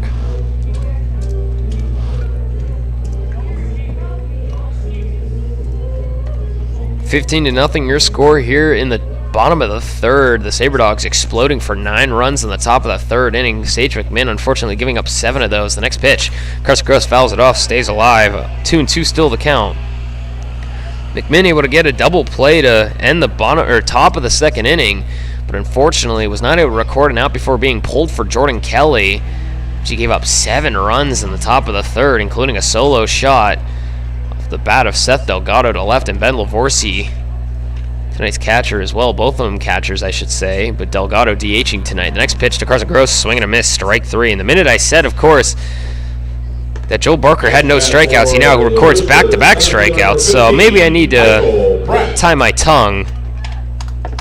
So now Michael Pratt comes up to the plate. He's already 0 for 1 tonight. Lining out to left field in his first plate appearance on a 0-2 count. He lined right out to Paleo, who is an extremely slick and speedy out left fielder, traditionally a center fielder. Martinez, tonight's center fielder.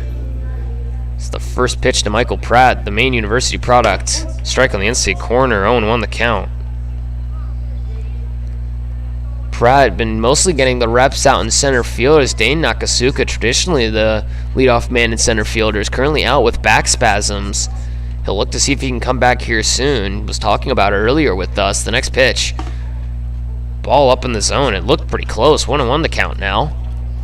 Once again, the Vanguard products currently sitting on the bench tonight. He's taking a breather. Has not played in any game since Pierre was here only a couple of days ago.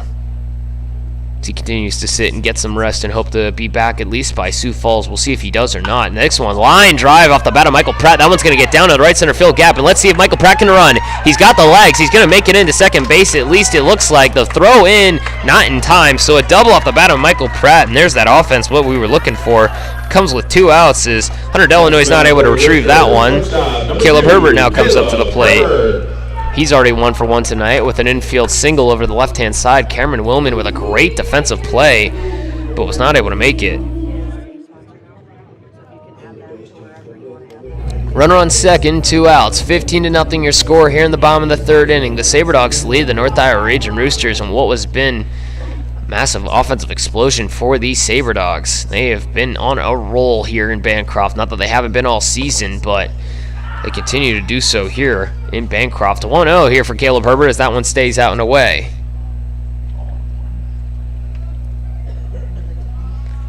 Herbert, the Mesa Community College product, comes back up, already 1 for 1 tonight, hitting over 500 on the season. Has been an excellent source of on-base production. Has not really walked much, but has just got himself on from swinging the bat. That one stays down in the dirt. 2-0 now the count to Caleb Herbert. 2 outs, a runner on second. Michael Pratt with a 2-out double down the right field line, using that nice power that he has. Doesn't have a boatload of it, but has used the great speed as well to get himself over to second base pretty quickly. 2-0 the count here for Caleb Herbert. That one bounces away, and that'll be getting away from the catcher Lavorsi as that one bounces away on a wild pitch. So Michael Pratt advances up to third. 3-0 the count here for Caleb Herbert as Joel Barker faces a little bit of trouble. Of course, he has a 15-run cushion, though, to help him out, so he's not really sweating it, as you can imagine. Now up to 39 pitches through 2 2/3 of an inning of work. 15-0 your score here in the bottom of the 3rd. The Sabre Dogs lead the Ragin Roosters here in Bancroft as 9:55 strikes here. The next pitch to Herbert. Strike over the heart of the plate. 3-1 now the count to the Arizona product. Herbert looking to be a 2-sport athlete possibly at the collegiate level. Has his first love is football, but really enjoys playing baseball. Has been the sport that has helped him out the most. He thinks he's pretty good at it. I would agree with him. He takes a big swing and a misses this next one. Now a full count, 2 outs. Tonight's shortstop tries to see if he can keep the inning alive, see if he can score Michael Pratt from third. So his inning before, looking to be a dual sport athlete, enjoys playing football. Stands at about 5'11", 6 foot area, so looking to see where he could play on the football field. Wants to be a quarterback, of course. Size is always a big thing for quarterbacks, but it won't matter there. As that ball lined right back up the middle. Barker's able to try and make the play there. No one's able to get there as that ball bounced right off of his glove. Tried to make the play at home. Michael Pratt's able to score. So that's an RBI, and the Ragin Roosters put up a run on the board as Herbert lines one right back up the middle. It bounces off the glove of Barker. Almost gives him a heart attack. Bounces over towards the third base side. Now it's 15-1 your score. Eddie Magical coming up to the plate as Herbert singles to score Michael Pratt from third. As Barker tried his hardest to try and get the ball to the catcher Ben Lavorsi, he was not able to apply the tag in time. So 15-1 now here in the bottom of the 3rd inning. Caleb Herbert 2 for 2 tonight with back-to-back singles in the infield awfully enough. As Eddie Magical now comes up to the plate here. He lined out to left field earlier. Unfortunately was 0 for 4 last night. As you was last night's catcher, had a strikeout in his first appearance as well in last night's game. With 2 outs, a runner on first, 15-1 your score. The first pitch to Madrigal, big swing and a miss on that breaking ball. 0-1 here for the St. Mary's product. Madrigal, only 19 years of age, a rising sophomore, did not play last year at St. Mary's, but it's an excellent middle of the bat lineup, has generated some nice power, has a couple of extra base hits. Entering this series was batting .400. Obviously that batting average dropped a little bit, unfortunately, after going 0 for 4 last night, and now 0 for 1 as that one's on the strike on the outside corner. 0-2 the count here for the St. Mary's product. The left-handed hitting catcher, something that I've only ever seen Ben Lavorsi also being left-handed, hitting-wise at least, here in the Expedition League. It's not something you really see very often, as almost every catcher in MLB history has been right-handed for very obvious reasons. Most batters are right-handed. You don't want to hit a runner on the head on the throwdown as this ball gets fouled up and out of play. So 0-2 the count here for Eddie Madrigal from Oak Grove, California, from the Sacramento area. Says he's related to Nick Madrigal, the player for the Chicago Cubs, the utility man who was traded from the Chicago White Sox to the Chicago Cubs. Claims that he is his cousin. We'll take his word for it. The 0-2 count here for Eddie Madrigal, tonight's DH in the 3-hole. The pitch. Check swing. Called third strike. A really late called strike call by the home plate umpire. And I do mean very late there. No offense to the home plate umpire. It was just, it took him a minute there. He wasn't sure. He had to contemplate for a second. So now we'll head to the top of the 4th. 15-1 your score. The Ragin Roosters are at least able to put a run up on the board. We'll be right back after that. We'll be right back after this quick break. Thank you for listening to North Iowa Ragin Roosters broadcast. We'll be back momentarily.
Hi everyone, and welcome back to Bancroft Memorial Park here in Bancroft, Iowa. 15-1 now the score here as we enter the top of the 4th inning. Jordan Kelly will continue to pitch as Luis Paleo comes up to the plate.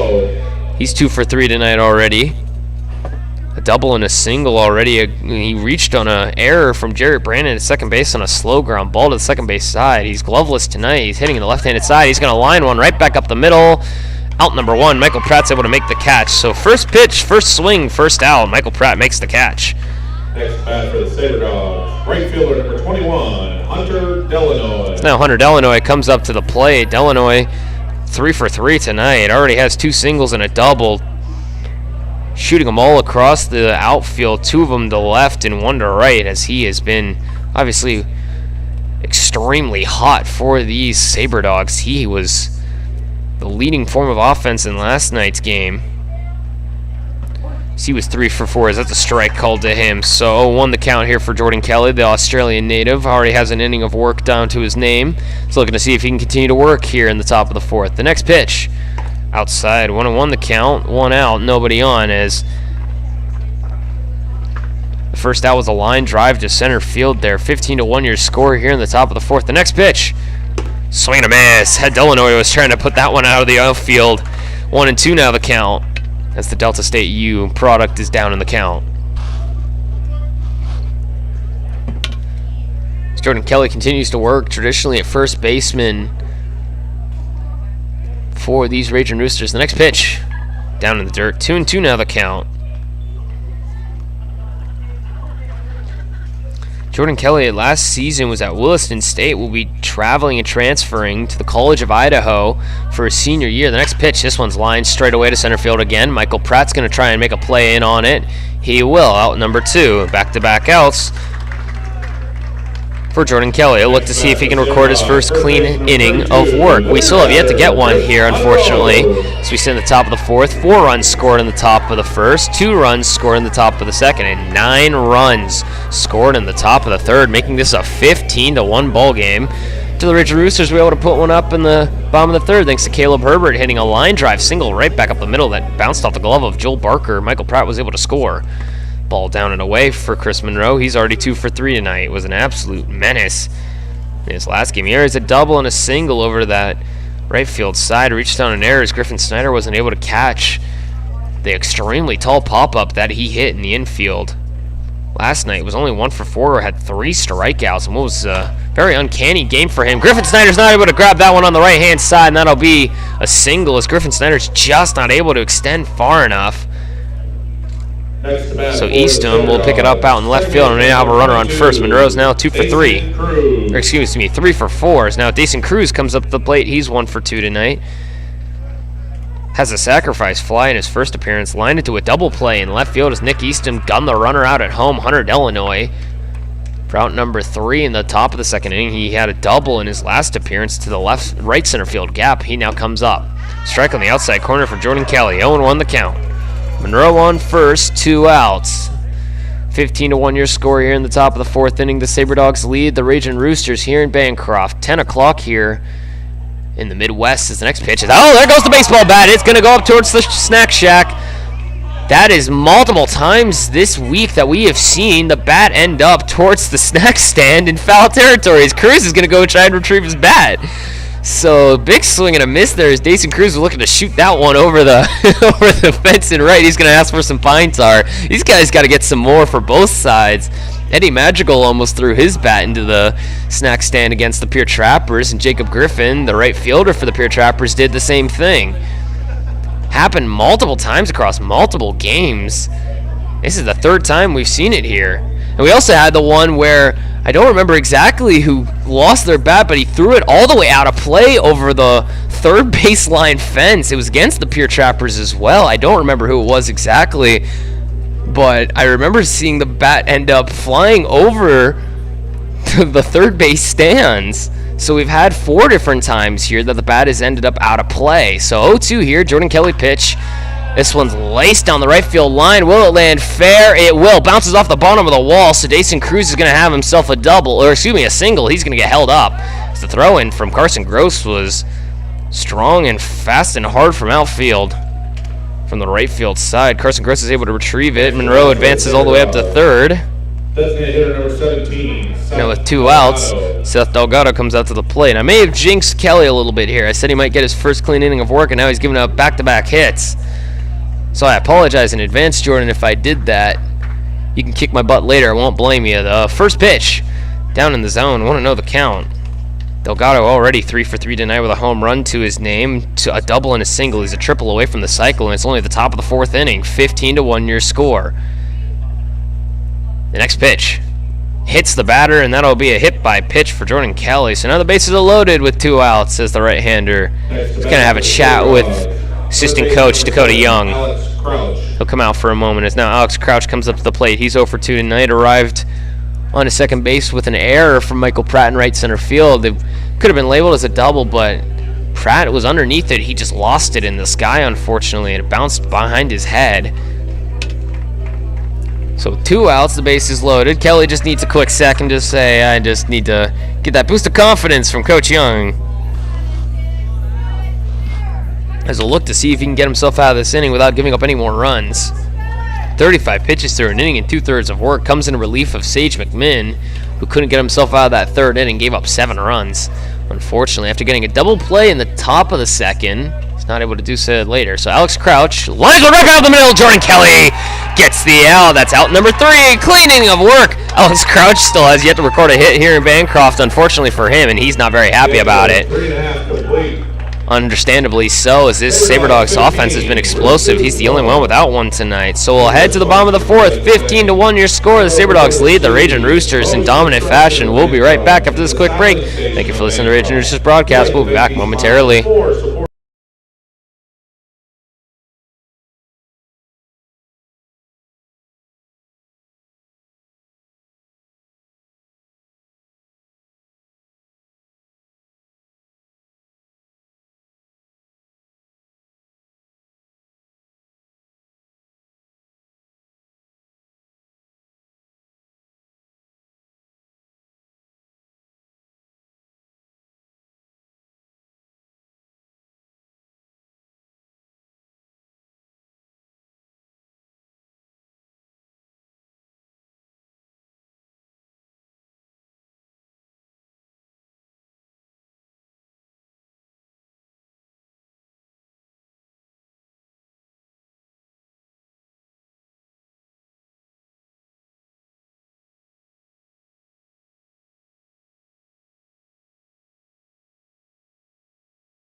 Hello everyone and welcome back to Bancroft Memorial Park here in Bancroft, Iowa. Wyatt Duncan will lead us off here as it is now 15-1 in the bottom of the fourth inning. 15-1 your score. The Sabre Dogs lead the North Iowa Ragin Roosters here in Bancroft. Joel Barker continues to work here. 46 pitches through 3 innings of work. Wyatt Duncan already 0 for 1 tonight. Biola U product comes up. He grounded into a fielder's choice his last appearance. First pitch. Swung on and drive down the left field line. That'll get down. That'll be a single for Wyatt Duncan. It'll roll almost all the way to the wall. Paleo. Duncan's now going to try and extend himself to second. Unfortunately, he's going to get caught. So a single off the bat of Duncan. He tried to catch the left fielder Paleo. Unfortunately, he gets thrown out. Next bat for the Roosters. So that'll be out number 1. Jared Brandon. No, Jared Brandon will come up to the plate. Tonight's second baseman. He's already 0 for 1, and hear it from the dugout a little bit. He was trying to get himself a double, another extra base hit. Jarrett Brandon, the first pitch he saw, he lined out to center field to Martinez. So he's 0 for 1. Now 1 out, nobody on. 15-1 your score here in the bottom of the fourth. The next pitch. Outside, ball 1 to Jarrett Brandon, the Kansas Westland product. He'll be transferring there next season. Once again, been a bit of a utility man. Has come in as a pitcher mostly, as well as a second baseman and first baseman. That left-handed bat, valuable in the eyes of head coach Dakota Greer. Next pitch. Outside again, 2-0 the count. Jarrett Brandon looks to see if he can extend the inning here. Wyatt Duncan lines one to left field. Paleo not able to get underneath it in time, so Wyatt Duncan gets a single, tries to extend it into a double, gets thrown out at second. So now the 2-0. Brandon fouls this one up and out of play. 2-1 now the count. 15-1 your score here in the bottom of the fourth. 4 runs scored in the top of the first inning. Semler Dietrich gets pulled after only being able to record 1 out. Noah Morphew comes in for relief of him, gives up 2 in the top of the second before being pulled for Sage McMinn, who then gives up 7 without recording a single out in the top of the third before Jordan Kelly comes in, gives up 2, and then records a clean inning in the fourth, thankfully for him, as that's a strike on the outside corner to Jarrett Brandon. So 2-2 now the count with 1 out, nobody on. 15-1 your score here as we sit in the bottom of the fourth. The 10-run rule is active in the Expedition League. After 7 innings, if a team is ahead by 10 runs, the game will end if the home team is not able to bring it within 10, or the away team is not able to bring it within 10, obviously. Same way as if it's a normal ball game. That's a ball outside, so full count now. But the 10-run rule is currently in effect. The Sabre Dogs up by 14 here in the bottom of the fourth. Souris Valley has put on an offensive clinic tonight. Multiple home runs off the bat of Seth Delgado and Ben Lavorsi, tonight's DH and catcher. The 3-2. Right back up the middle. This time, Joel Barker is not going to drop that ball. He's going to be out in number 2 as he got absolutely line drived Third baseman number 23, Griffin by the bat Schneider. of Caleb Herbert that led to the first run of the ball game scoring. And Michael Pratt scored from third on that same line drive that bounced off of his glove over towards the third base side. As now Griffin Schneider comes up to the plate. He's 0 for 1 tonight. He lined out to left field, and the left center field gap as Paleo was able to make the run over to make the catch. So 2 outs, nobody on for the St. Mary's product. Tonight's third baseman, the first pitch to him, lined over to the right field side. Delanoy is going to come in. Will he make the catch? He'll make the sliding catch in right field. That'll be out number 3. So just like that, only a single hit recorded, but Wyatt Dunkey gets thrown at second. So a 1-2-3 inning for Joel Barker, who is now at 53 pitches through 4 innings of work. We'll be right back after this quick break. Thank you for listening to North Iowa Ragin Roosters broadcast. 15-1 your score in the bottom of the 4th. We'll be back momentarily.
Hi everyone, and welcome back to Bancroft Memorial Park here in Bancroft, Iowa. 15-1 your score here as we enter the top of the 5th inning. And we have a new pitcher on the mound. Craig Kenny gets his first pitching appearance here in the Expedition League. He'll relieve Jordan Kelly, and he'll make it onto the mound. The University of Northern Colorado product, usually a catcher, last appeared as a DH in Game 1 here against the Sabre Dogs. The gloveless wonder, as we like to call him, comes up to the mound. Eduardo Martinez comes up. He's 2 for 2 tonight. The first pitch to him, Craig Kenny throws it down and away, so I want to know the count. I believe this is Craig Kenny's first appearance here on the mound for the Ragin Roosters. Already 2 singles and a walk for Martinez. That one's down in the dirt. 2-0 the count. 15-1 your score here in the top of the 5th. The Sabre Dogs putting on an offensive clinic tonight here in Bancroft as 10-15 strikes. This ball gets fouled up and out of play. Don't hit my car, please. Don't hit the Honda. Don't hit the Honda, please.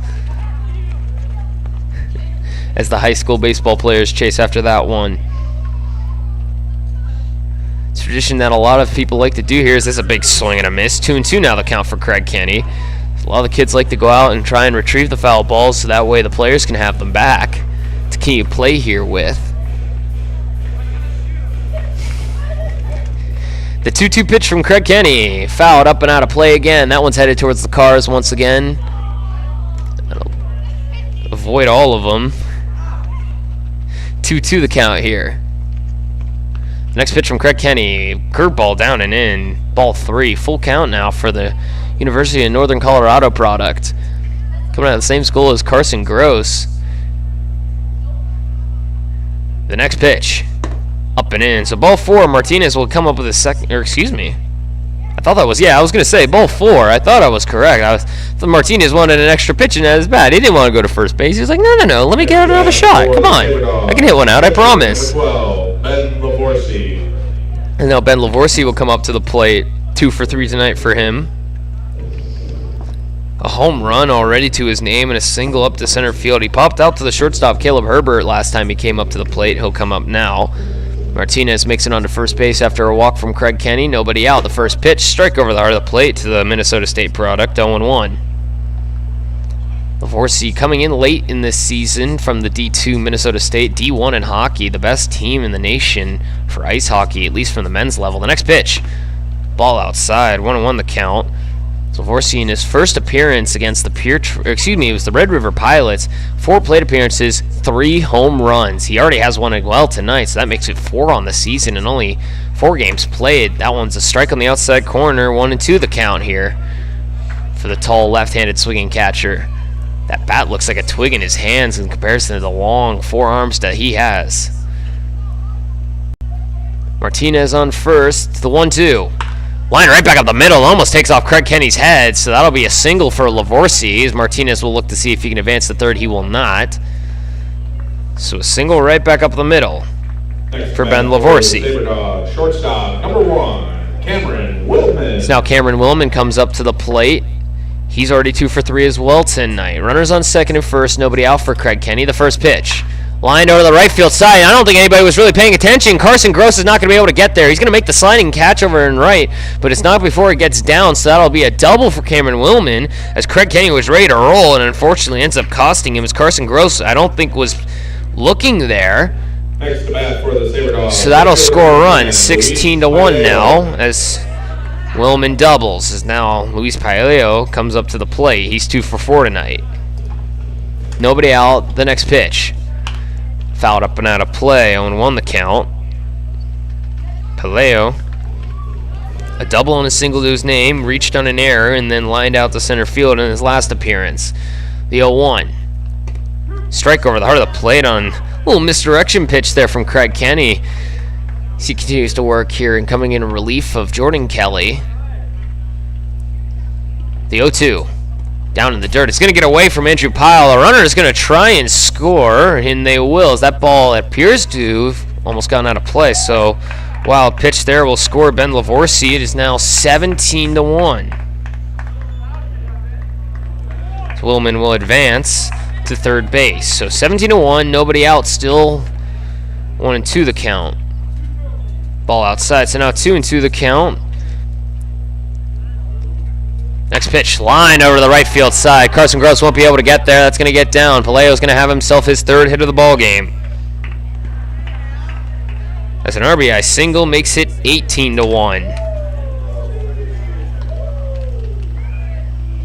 To continue to rack up the runs here in the top of the 5th. 18-1 the scores. Now pinch hitter for Hunter Delanoy. He was already 3 for 4 tonight. Jesus Rojas comes up to the plate. Ball away, so 1-0 the count. Rojas made an appearance in last night's game, was the starting left fielder before Delgado came up for him. He's 0 for 2 last night, so he has to record a hit here in the Expedition League. Caleb Herbert's going to let that one bounce. He's not going to be able to make the catch, but thankfully Jarrett Brandon's right behind him, so it'll be a fielder's choice on a weak fly ball. Next to bat for the Sabre Dogs, first baseman number 32, the beer batter, Chris Monroe. So 1 out. Chris Monroe comes up to the plate. He's already 3 for 4 tonight. The tall right-handed Central Michigan product now is a runner on first. 18-1 your score on the fielder's choice there for Rojas. Is still yet to record a hit here in the Expedition League. The next pitch, ball out and away for Andrew Pyle. 1-0. Craig Kenny working quickly here. Just trying to get through this game as quickly as possible now. 10:20 here in Bancroft as we had a late start starting at 8:30. Almost 2 hours into this ball game. We're only in the top of the 5th. 18-1 the score. 1 out, a runner on first. Craig Kenny on the mound now. 20 pitches already as this one's fouled up and out of play. Don't hit my Honda, please. Don't hit my Honda. And almost did. Good grief. Don't scare me like that, please, Monroe. I beg of you. 1-1 the count here for the Central Michigan product up at the plate. The next pitch from Kenny, slapped out to the right field side. Carson Gross will not get there, so that ball's going to get down and roll all the way to the fence. Monroe's going to make it all the way up to second base. Boost up that slugging percentage for you, why don't you? So now runners on second and third, 1 out. Coach Young's going to have a conversation with his pitcher, Craig Kenny, making his first appearance here for the Ragin Roosters. Somebody's up in the bullpen over there for the Ragin Roosters. I don't think they're going to go to him just yet. It is now 18-1 here on the top of the 5th. Runners on second and third. Monroe now comes up with yet another hit. Next to bat for the Sabre Dogs, second baseman number 22, Dason Cruz. So now Dason Cruz comes up to the plate. crew's already 2 for 3 tonight. One of the hottest bats on this Sabre Dogs crew. He's batting in the 4 spot tonight for a reason. He had a sac fly in his first appearance, has a double and a single, and lined out into a double play earlier. So the first pitch from him to Craig Kenny, other way around. Craig Kenny to him will be 0-1 after a strike on the outside corner. Kenny continues to work here quickly. The 0-1. Curveball out and away. 1-1 now the count for the Northern Colorado product. The 1-1. Line right back up the middle. Craig Kenny checks the runner at third, throws over to first, out number 2. And a hard ground ball right back up the middle of Craig Kenny, who just looks over to third, says, you're not much of a trouble. Keeps the runners on, so 2 outs now, 18-1 your score. Seth Delgado comes up to the plate. He's already 3 for 3 tonight with a home run to his name. Had a home run in in game 1 as well. The next pitch from Craig Kenny up in the zone, 1-0 the count.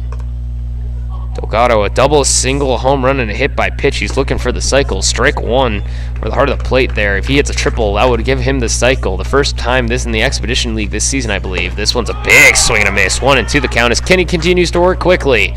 2 outs, runners on second and third. 18-1 your score in the top of the 5th. The 1-2, and time is called as Kenny was halfway through it.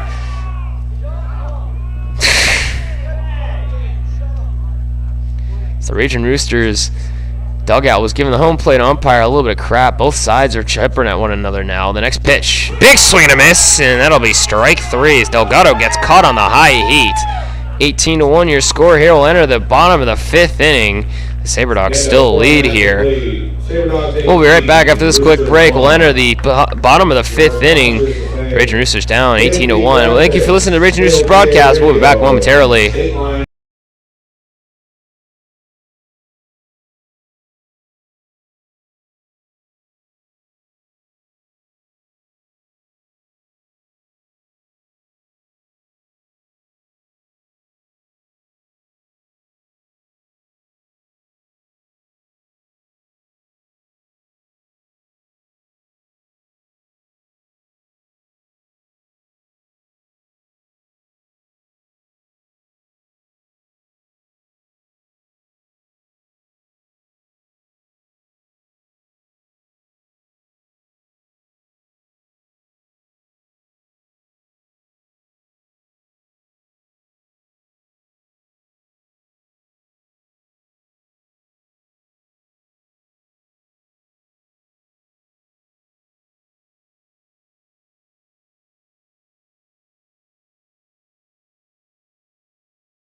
Hello everyone and welcome back to Bancroft Memorial Park here in Bancroft, Iowa. 18-1 your score here as we enter the bottom of the 5th inning. The Sabre Dogs still up massively, scoring 3 here in the top of the 5th inning off of Craig Kenny, who comes in relief of Craig Kenny and Jordan Kelly, who he came in relief of. So Andrew Pyle comes up to the plate. He's 0 for 1 tonight in his first appearance here with the North Iowa Ragin Roosters. He unfortunately grounded out to the first baseman, Chris Monroe. He'll look to see if he can change that here. In his second plate appearance here in the Expedition League, came in on I keep saying July. It was June 13th when he came in with his Long Beach State teammate, which he will be heading to next year, and Castillo also heading to Long Beach State next year as incoming freshmen. They both came in on June 13th, both ending their high school seasons in California a little later in the year, so they arrived a little late. Castillo got the start last night, scored 2 RBIs on a fielder's choice. Pyle gets his first appearance here tonight. That ball's down in the dirt for him, so 1-0 the count from Joel Barker. 54 pitches through 4 innings of work for him, only giving up a single run on 4 hits.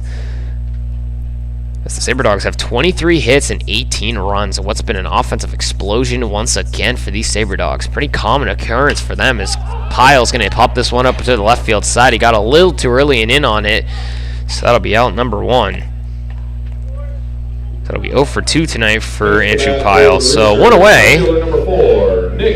So now Nick Eastham comes up to the plate. Tonight's left fielder from Midway University. He's 0 for 1 tonight, with a strikeout looking on a pitch he did not agree with on the outside corner. Had the same thing happen to him last night to be the final out of the ball game. to make it a 4-2 game last night. The Souris Valley Sabre Dogs, excuse me, looking to see if they can sweep the Ragin Roosters. Ball gets fouled up and out of play, and that's going to go towards the Cars. 0-1 the count. 1 out, nobody on. 18-1 your score here in the bottom of the 5th. The Sabre Dogs lead massively over the Ragin Roosters here in Bancroft. Their next pitch, way inside to Easton. 1-1 the count. It's tonight's left fielder. He was in center field last night and right field in game 1. He's been all over the outfield here in this series, has experience in all the positions. Has a great arm to go ahead and help him with that, and great legs as well. Joe Barker sets the 1-1. Inside again. That one almost gets a piece of Nick Easton, so 2-1. It's the Midway U product. We'll look to see if he can go ahead and change his fortunes. He was 0 for 3 in game 1 with 3 strikeouts. I'm correct. I believe I'm correct in that matter. I am.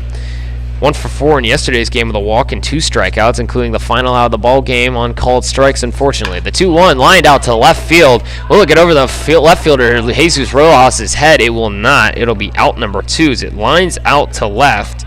So Rojas had to back up a pretty good distance, but unfortunately, it'll be out number 2. Next to bat for the Roosters, right fielder, number 5, Carson Gross. Now Carson Gross comes up to the plate. He's also 0 for 1 tonight. Struck out swinging for the first 2 strikeouts of Joe Barker's night, which he only has 3 strikeouts, but those were the first 2 that he collected. 18-1 your score. Carson Gross comes up. 2 outs, nobody on. The first pitch to him, up in the zone, so 1-0 the count. 18-1 your score here in the bottom of the 5th. The Sabre Dogs scoring 4 in the top of the 1st, 2 in the bottom of the 2nd, 9 in the top of the 3rd, and then 3 in the last inning. So it's a strike on the outside corner. 1-1 now the count. Scoring 4 in the top of the 1st, 2 in the top of the 2nd, 9 in the top of the 3rd, none in the top of the 4th as Jordan Kelly was able to work a clean inning, and 3 here in the top of the 5th. The next pitch to Carson Gross, big swing and a miss is the fastball, so 1-2 the count there.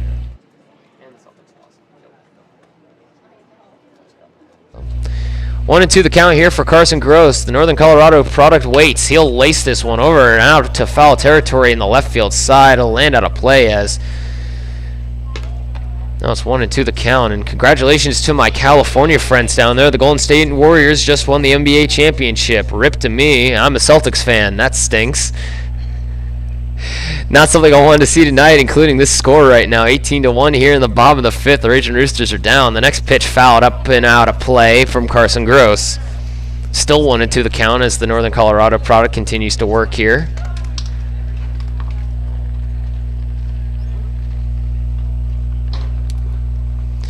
Two outs, nobody on. 18-1 your score here. The Sabre Dogs lead massively over the Ragin Roosters. Joel Barker sets the pitch. Lined once again foul. Carson Gross continues to stay alive. Barker now up to 66 pitches through 4 2/3 of an inning of work. He's just looking to see if he can get that final out. Carson Gross looking to see if he can stay alive. I believe he's wearing Dane Nakasuka's helmet. I think that's the Vanguard logo on the front of his helmet. It looks right. I believe he usually wears a black helmet that's glossy. This is a matte navy blue helmet. I think it is Dane Nakasuka's Vanguard helmet, which is kind of interesting. I'll have to hear the story on that later. That one stays up and away. 2-2 the count. It's Nakasuka again getting the night off tonight with back spasms that he's been dealing with for the last couple of nights. So he's going to get a couple of nights of rest. He'll look to see if he can play in Sioux Falls here this weekend as the Ragin Roosters and the Sabre Dogs will both head out there. And all 4 teams in the Expedition League will meet there for a couple of doubleheaders from Saturday to Monday as that ball gets laced absolutely down the line. Still foul, though. Excuse me, it'll be Friday to Sunday, not Saturday to Monday. It'll be Friday to Sunday. The Ragin Roosters, I believe, will be at 4:30 tomorrow against the Pier Trappers. They'll be traveling. It's a 2.5 hour drive for the Roosters and the Sabre Dogs, saying the Sabre Dogs also leave from Bancroft and don't drive all the way back to Minot. I'm going to assume not, though you never know. They might feel the need to drive back home tonight and then just drive there tomorrow. We will be playing the Pier Trappers. They'll be playing against the Red River Pilots tomorrow at Sioux Falls Canaries Park. Tickets are available online through our social medias. The next pitch, this one's lined straight away up to center field. It's going to be in shallow center field. Will Martinez be able to get to it? He will. Out number 3. So Martinez will catch the third out of the inning. We'll head to the top of the 6th. 18-1 your score. We'll be right back after this quick break. 18-1 here in the bottom of the 5th. The Sabre Dogs lead. We'll be right back after this quick break. Thank you for listening to the Ragin Roosters broadcast. We'll be back momentarily.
Hello everyone and welcome back to Bancroft Memorial Park here in Bancroft, Iowa. 18-1 your score here as we enter the top of the 6th. Another new pitcher for the North Iowa Ragin Roosters, Peyton McGregor.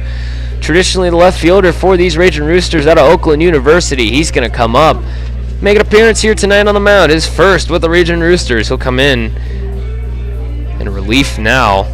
See what he can do. Remember, fans, it is still Thirsty Thursday. $1 off beer. As now, Alex Crouch will come back up to the plate. He is 0 for 3 tonight. He's looking for his first hit. The only player on the Sabre Dogs without a hit right now, that if I'm aware. I am correct. I believe I am. Yes, he is currently the only one, excluding Jesus Rojas, who came in a pitch hitting appearance. So we're going to say he doesn't count. Crouch is the only one from the starting lineup that has not got a hit yet. It's the first pitch from Peyton McGregor. Strike on the lower part of the zone. 0-1 the count. The Oakland U product will get an opportunity here to pitch as it is 18-1 the top of the 6th. The Ragin Roosters just looking to conserve their bullpen. A big swing and a miss from Alex Crouch. He just wants to see if he can get himself a hit. Has yet to get one here. It's the Ragin Roosters. He's been a bit of a slump, unfortunately for him. Nobody out, nobody on, as Crouch will lead us off here. The 0-2 pitch from the Oakland U product. Down in the dirt. 1-2 now the count.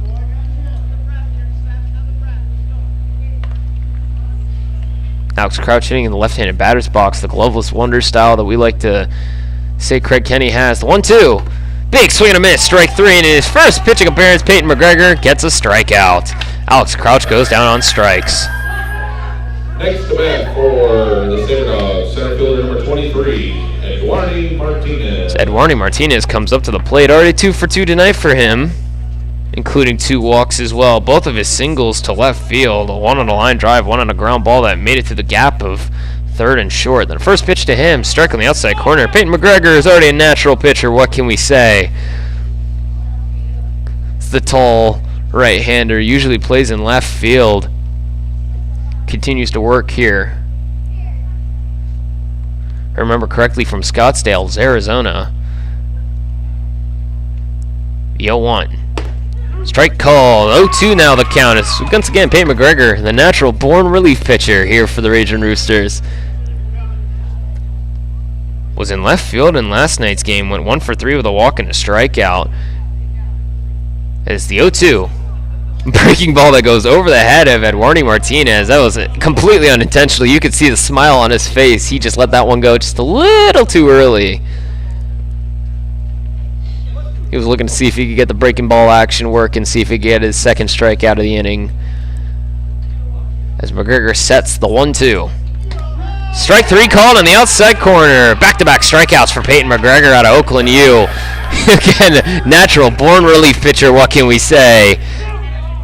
Next to bat for the Sabre Dogs, catcher number 12. Now Ben Lavorsi comes up to the plate. He's 3 for 4 tonight out of Minnesota State University. He already has a home run, a single, both times up to center field. One on a line drive, one on a pop fly that Michael Pratt wasn't able to get to in time, unfortunately, as it was in short center field. The next pitch lined up and out of play to the left field side. 0-1 the count here as McGregor already got 2 strikeouts in 9 pitches to his name.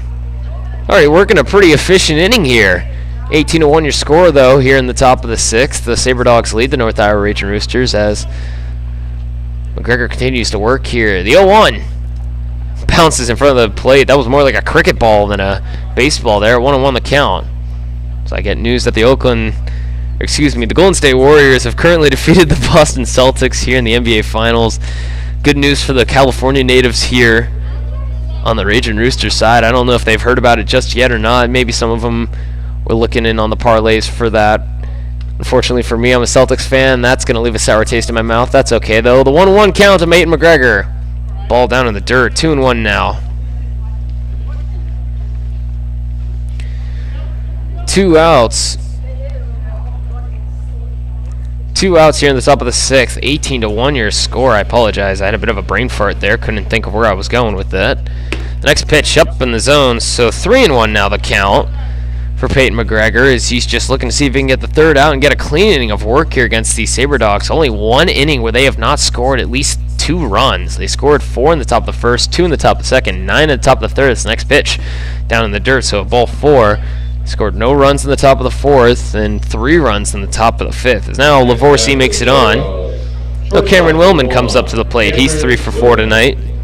A double, a single, and a double as well. Has hit to all fields. A double to left, a single up the middle, and a double to right field. He popped out to the first baseman Wyatt Duncan in his 3rd plate appearance. He's, again, 3 for 4. The next pitch to him, fouled up and out of play towards my Honda. Please don't hit it. Please don't hit it to me. 0-1 the count. 2 outs, 18-1 your score. The next pitch from McGregor. Ball outside, 1-1 the count.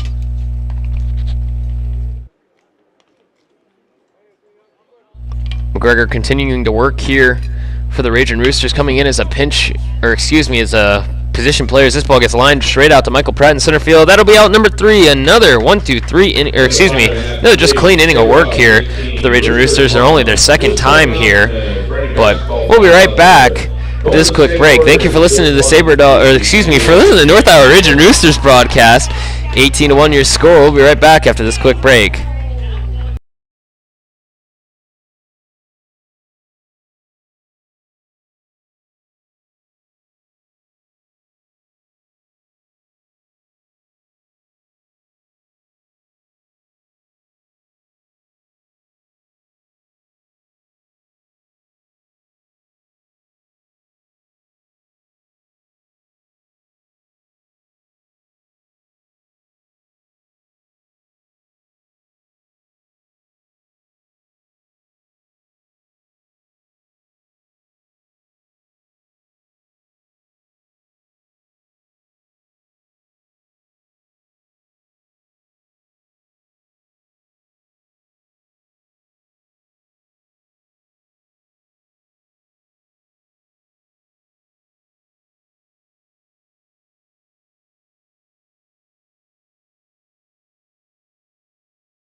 Hello everyone and welcome back to Bancroft Memorial Park. 18-1 your score here as we enter the bottom of the 6th inning. Michael Pratt will lead us off here. He's already 1 for 2 tonight. He'll be in the leadoff spot, and tonight's center fielder lined out to left field in his first appearance at a double to right all the way down that line in right field.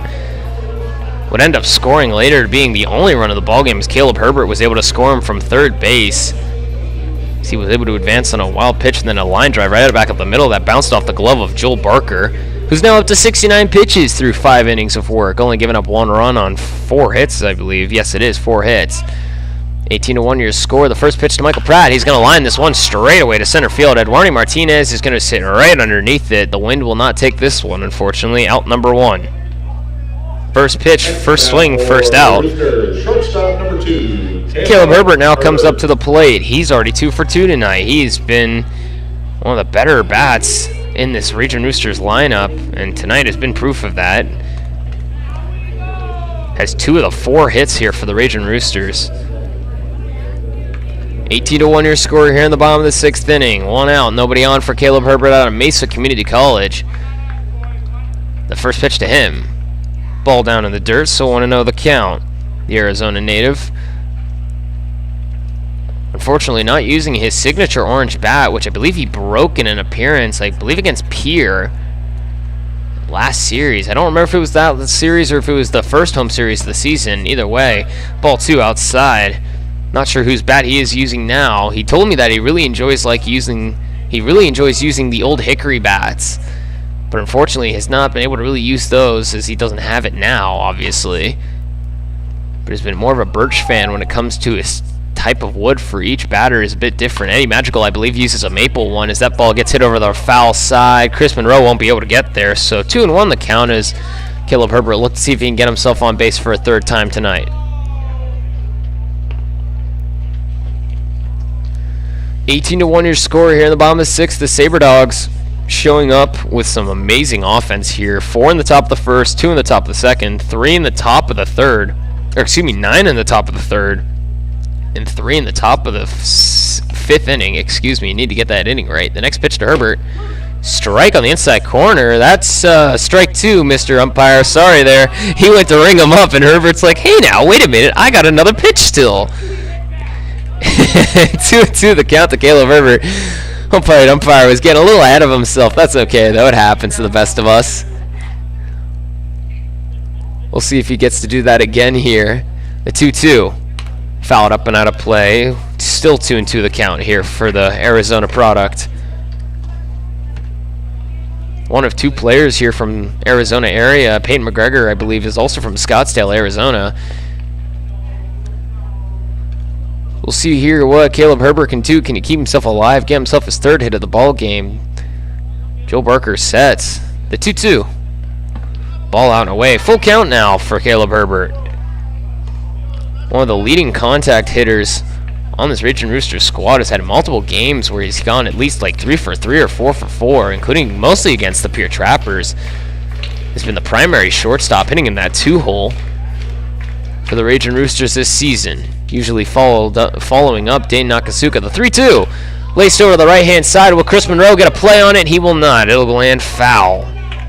So still 3-2, or 3-2 count. 1 out after Michael Pratt lined out to center field. Eddie Madrigal coming up to hit next.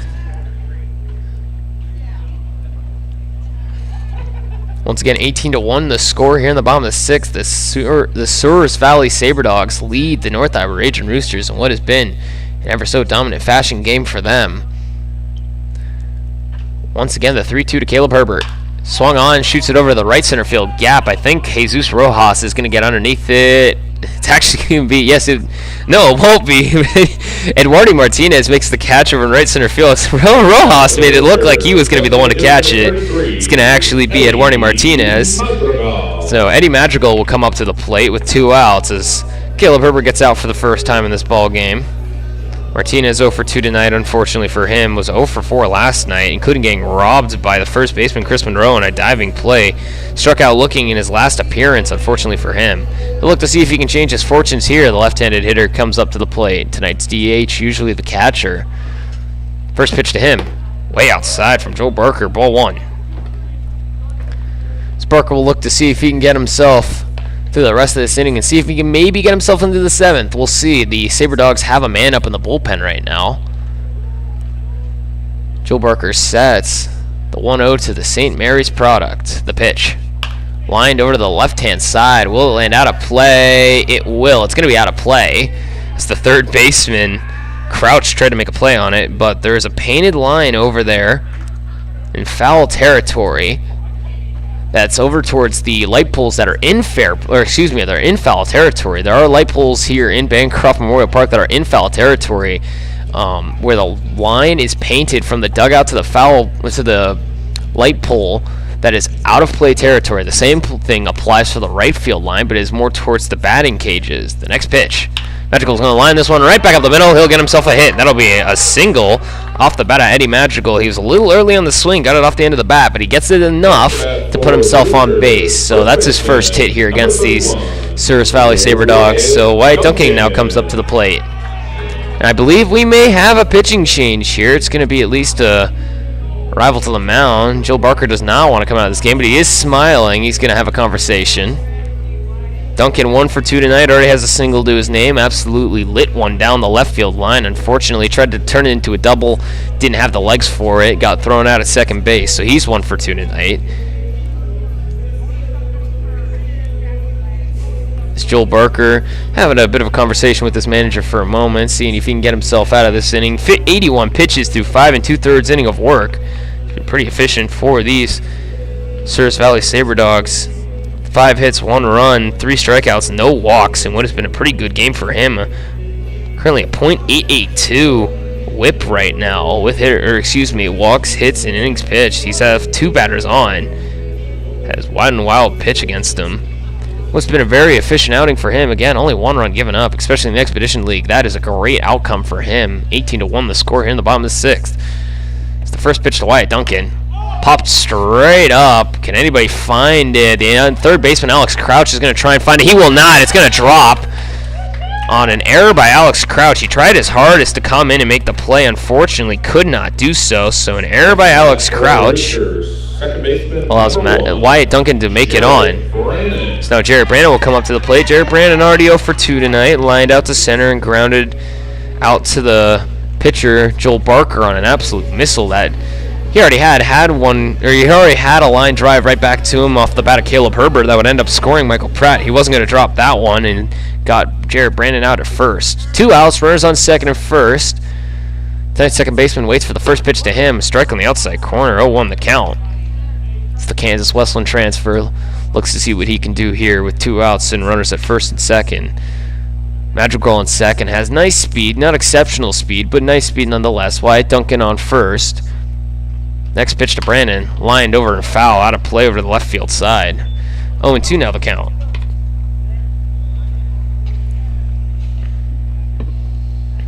As Barker will look to see if he can get himself to the rest of this 6th inning here without giving up any more damage to his name. Look to see what he can do. 18-1 your score here in the bottom of the 6th. 2 outs, runners on second and first. The next pitch, big swing and a miss from Jared Brandon. That'll be strikeout. For 0 for 3 tonight for him, is now ahead to the top of the 7th inning. 18-1 your score. The 10-run rule is in effect. If the Ragin Roosters are not able to score at least 7 runs, they'll have to score at least 8 runs in their next appearance at the plate. The game will be over. We'll be right back after this quick break. Thank you for listening to the Ragin Roosters broadcast. 18-1 your score here as we enter the top of the 7th inning. We'll be right back after this quick break.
Hello everyone and welcome back to Bancroft Memorial Park here in Bancroft, Iowa. 18-1 your score. The Souris Valley Sabre Dogs lead the North Iowa Ragin Roosters. As Luis Paello comes up to the plate here to lead off the inning. He's 3 for 5 tonight. Was 1 for 5 in his last 2 games. He's already looked to change around those fortunes tonight.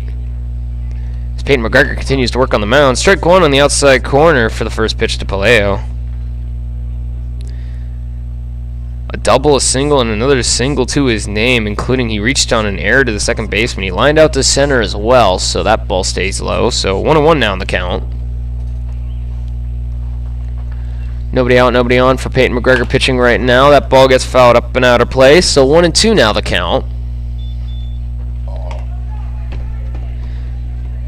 As Peyton McGregor, the Oakland U product, pitched a clean inning last inning as a position player, traditionally the left fielder for these Ragin Roosters. The next one, line fair down the line in left field. That'll get down. Paello's going to make it into first base with a single again. He is 4 for 6 tonight as he continues to work here. As now Jesus Rojas will come up to the plate.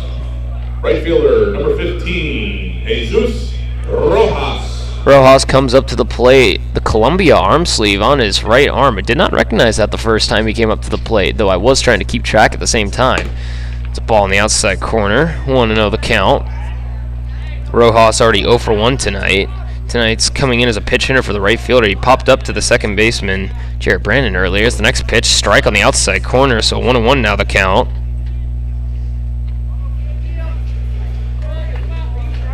One on one the count, nobody out. Runner on first. The next pitch down in the dirt is going to bounce away from Pyle. Paello's not even going to move. He's going to stand there like a stone gargoyle on top of a building. He'll now walk back to first. That ball unfortunately made it way past Andrew Pyle.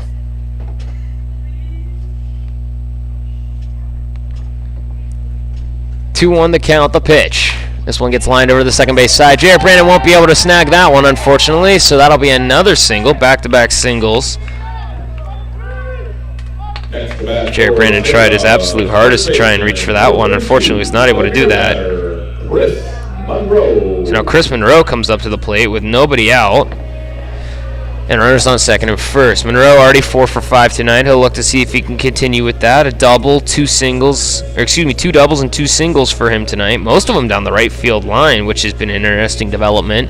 His biggest thing has been able to pull that baseball. The next pitch, strike on the upper part of the zone. So 0-1 the count. Nobody out. Runners on second and first for the Oakland U product as he continues to pitch here. 18-1 your score here in the top of the 7th. The Souris Valley Sabre Dogs leading massively over the Ragin Roosters. Similar result to Game 1. Ball 1 up in the zone, as that was an 18-1 win for the Sabre Dogs. In very similar fashion, though, they only had 17 hits in that game. They currently have 25 tonight. The Ragin Roosters having a very similar stat line tonight, an extra hit and an extra error for them, as that ball gets absolutely launched down the line between short and third. So that's another single. Monroe's now up to 5 for 6 for the night. And the bases are now loaded with nobody out. As now Dason Cruz comes back up to, or Dason Cruz, excuse me, comes up to the plate. He's 2 for 4 tonight. Sac fly to center field in his first appearance. Has a double and a single to his name. He ground out last time he came up to the plate. Nobody out. Bases loaded against Peyton McGregor. The first pitch to him, lined over to the left field side. It's going to end up in foul fair territory. Caleb Herbert won't make the catch. That's going to score a run. 19-1 the score now, as Caleb Herbert tried his absolute hardest to try and get out there and make the catch. Unfortunately, he's not able to do so. So that'll score a run. Now 19-1 your score, with nobody still out. Designated hitter number 17, Seth Delgado. It's now Seth Delgado. He's 3 for 4 tonight. Comes up to the plate. He's been hit by a pitch with a home run, a single, and a double. He's looking for the cycle possibly. Struck out swinging in his last appearance. 19-1 now your score here. Nobody out in the top of the 7th. This ball gets launched over to Griffin Snyder. He's going to boot it, unfortunately. He'll make the throw over to first in time. No, not in time. Excuse me. So that's going to be an infield single for Seth Delgado. It looked like it was in time from up here in the box. I'm not sure if Wyatt Duncan may have fumbled with it. So now it is 20-1. Now Alex Crouch comes up to the plate. The only player on this on this Sabre Dogs team that started off without a hit. A big swing and a miss for him. 0-1 the count. He's 0 for 4 tonight, including a strikeout twice. He has a walk though, so he has made it on. Just unfortunately has not made it on with a hit. So that's a ball on the outside card of the plate. So 1-1. Nobody out. Runners at the bases are loaded. Peyton McGregor continues to work here. This one's a big swing and a miss. 0-2 now the count for Alex Crouch as he's just trying to slug the baseball. Again, 0 for 4 tonight. Has yet to record a hit here against the Ragin Roosters this series. The 1-2. Swing and a miss, strike 3. Poor Alex Crouch cannot catch a break. 0 for 5 tonight with 3 strikeouts. Next bat for the Sabre Dogs. So 1 away now. Martinez. As Eduardo Martinez comes to the plate. He's 2 for 3 tonight. Tonight's center fielder. The first pitch to him, a breaking ball up in the zone. So 1-0 the count. As McGregor now up to 34 pitches. Obviously he's going to try and finish out the rest of this ball game as the next ball is lifted up over to the right-hand side. Wyatt Duncan's going to try and get underneath it, and that's going to be the infield fly, so that's out number 2.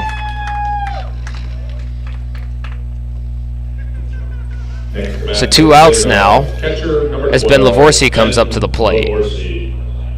2 outs, bases loaded for the Minnesota State product. He's 3 for 4 tonight, including a home run to his name and 2 singles. He walked in his last appearance. He'll look to see if he can go for 5 and score some more RBIs. This is 28 runs is the record this year for the Sabre Dogs. As that ball gets launched out to right center field. Carson Gross is going to get underneath it though, and that'll be out number 3.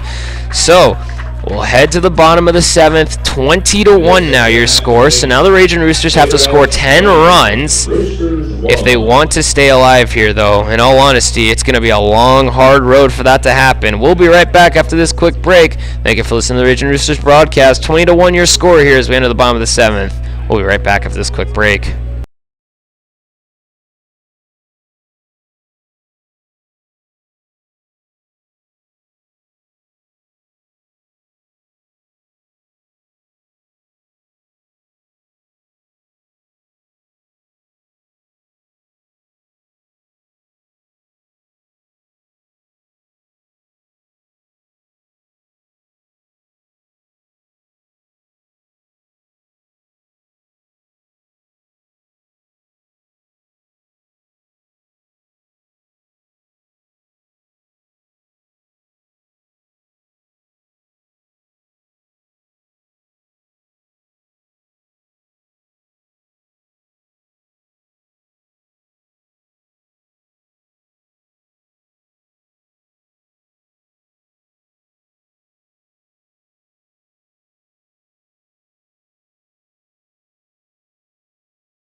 Hello everyone and welcome back to Bancroft Memorial Park. 20-1 your score here in the bottom of the 7th. The Ragin Roosters have to score 10 here to stay alive. The 10-run rule is in effect here in the Expedition League after 7 innings. Griffin Snyder will come up to the plate. He's 0 for 2 tonight. Is now a new pitcher on the mound for the Souris Valley Sabre Dogs. Last night's second baseman Jake Barlow. He was the beer batter last night. He's got that Cueto swivel on the mound. First pitch from him to Griffin Snyder. Liner right back up the middle. As Cameron Willman will call everybody off, and that'll be out number 1. So 0 for 3 tonight for Griffin Snyder. As Willman comes all the way in to make the out. So Andrew Pyle comes up to the plate. He's 0 for 2 tonight in his 3rd plate appearance here.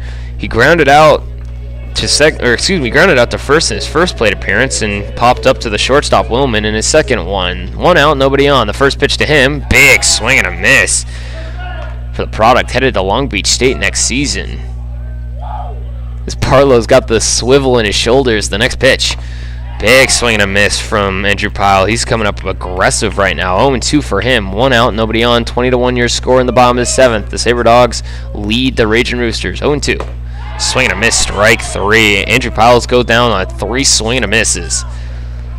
So 2 outs as Nick Eastham now comes up to the plate. 20-1 your score. If the Ragin Roosters do not score at least 10 runs here, it is game over. And right now it's going to be like trying to climb a mountain with a toothpick in your hand as your only piece of climbing equipment, and it's a 90-degree surface. In all honesty, it is going to be a rough one here. We'll see what they can do, though. Nick Eastham waits, ball up in the zone. So 1-0 to here to the midway product. He's 0 for 2 tonight, unfortunately for him. The next pitch, the pause on the mound, as this one gets launched right out to right center field.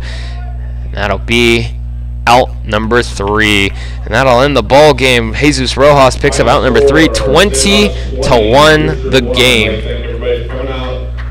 Unfortunately, the Ragin Roosters lose again in massive fashion, losing game 1 18-1, losing game 2 in a heartbreaker 4-2, and losing tonight 20-1.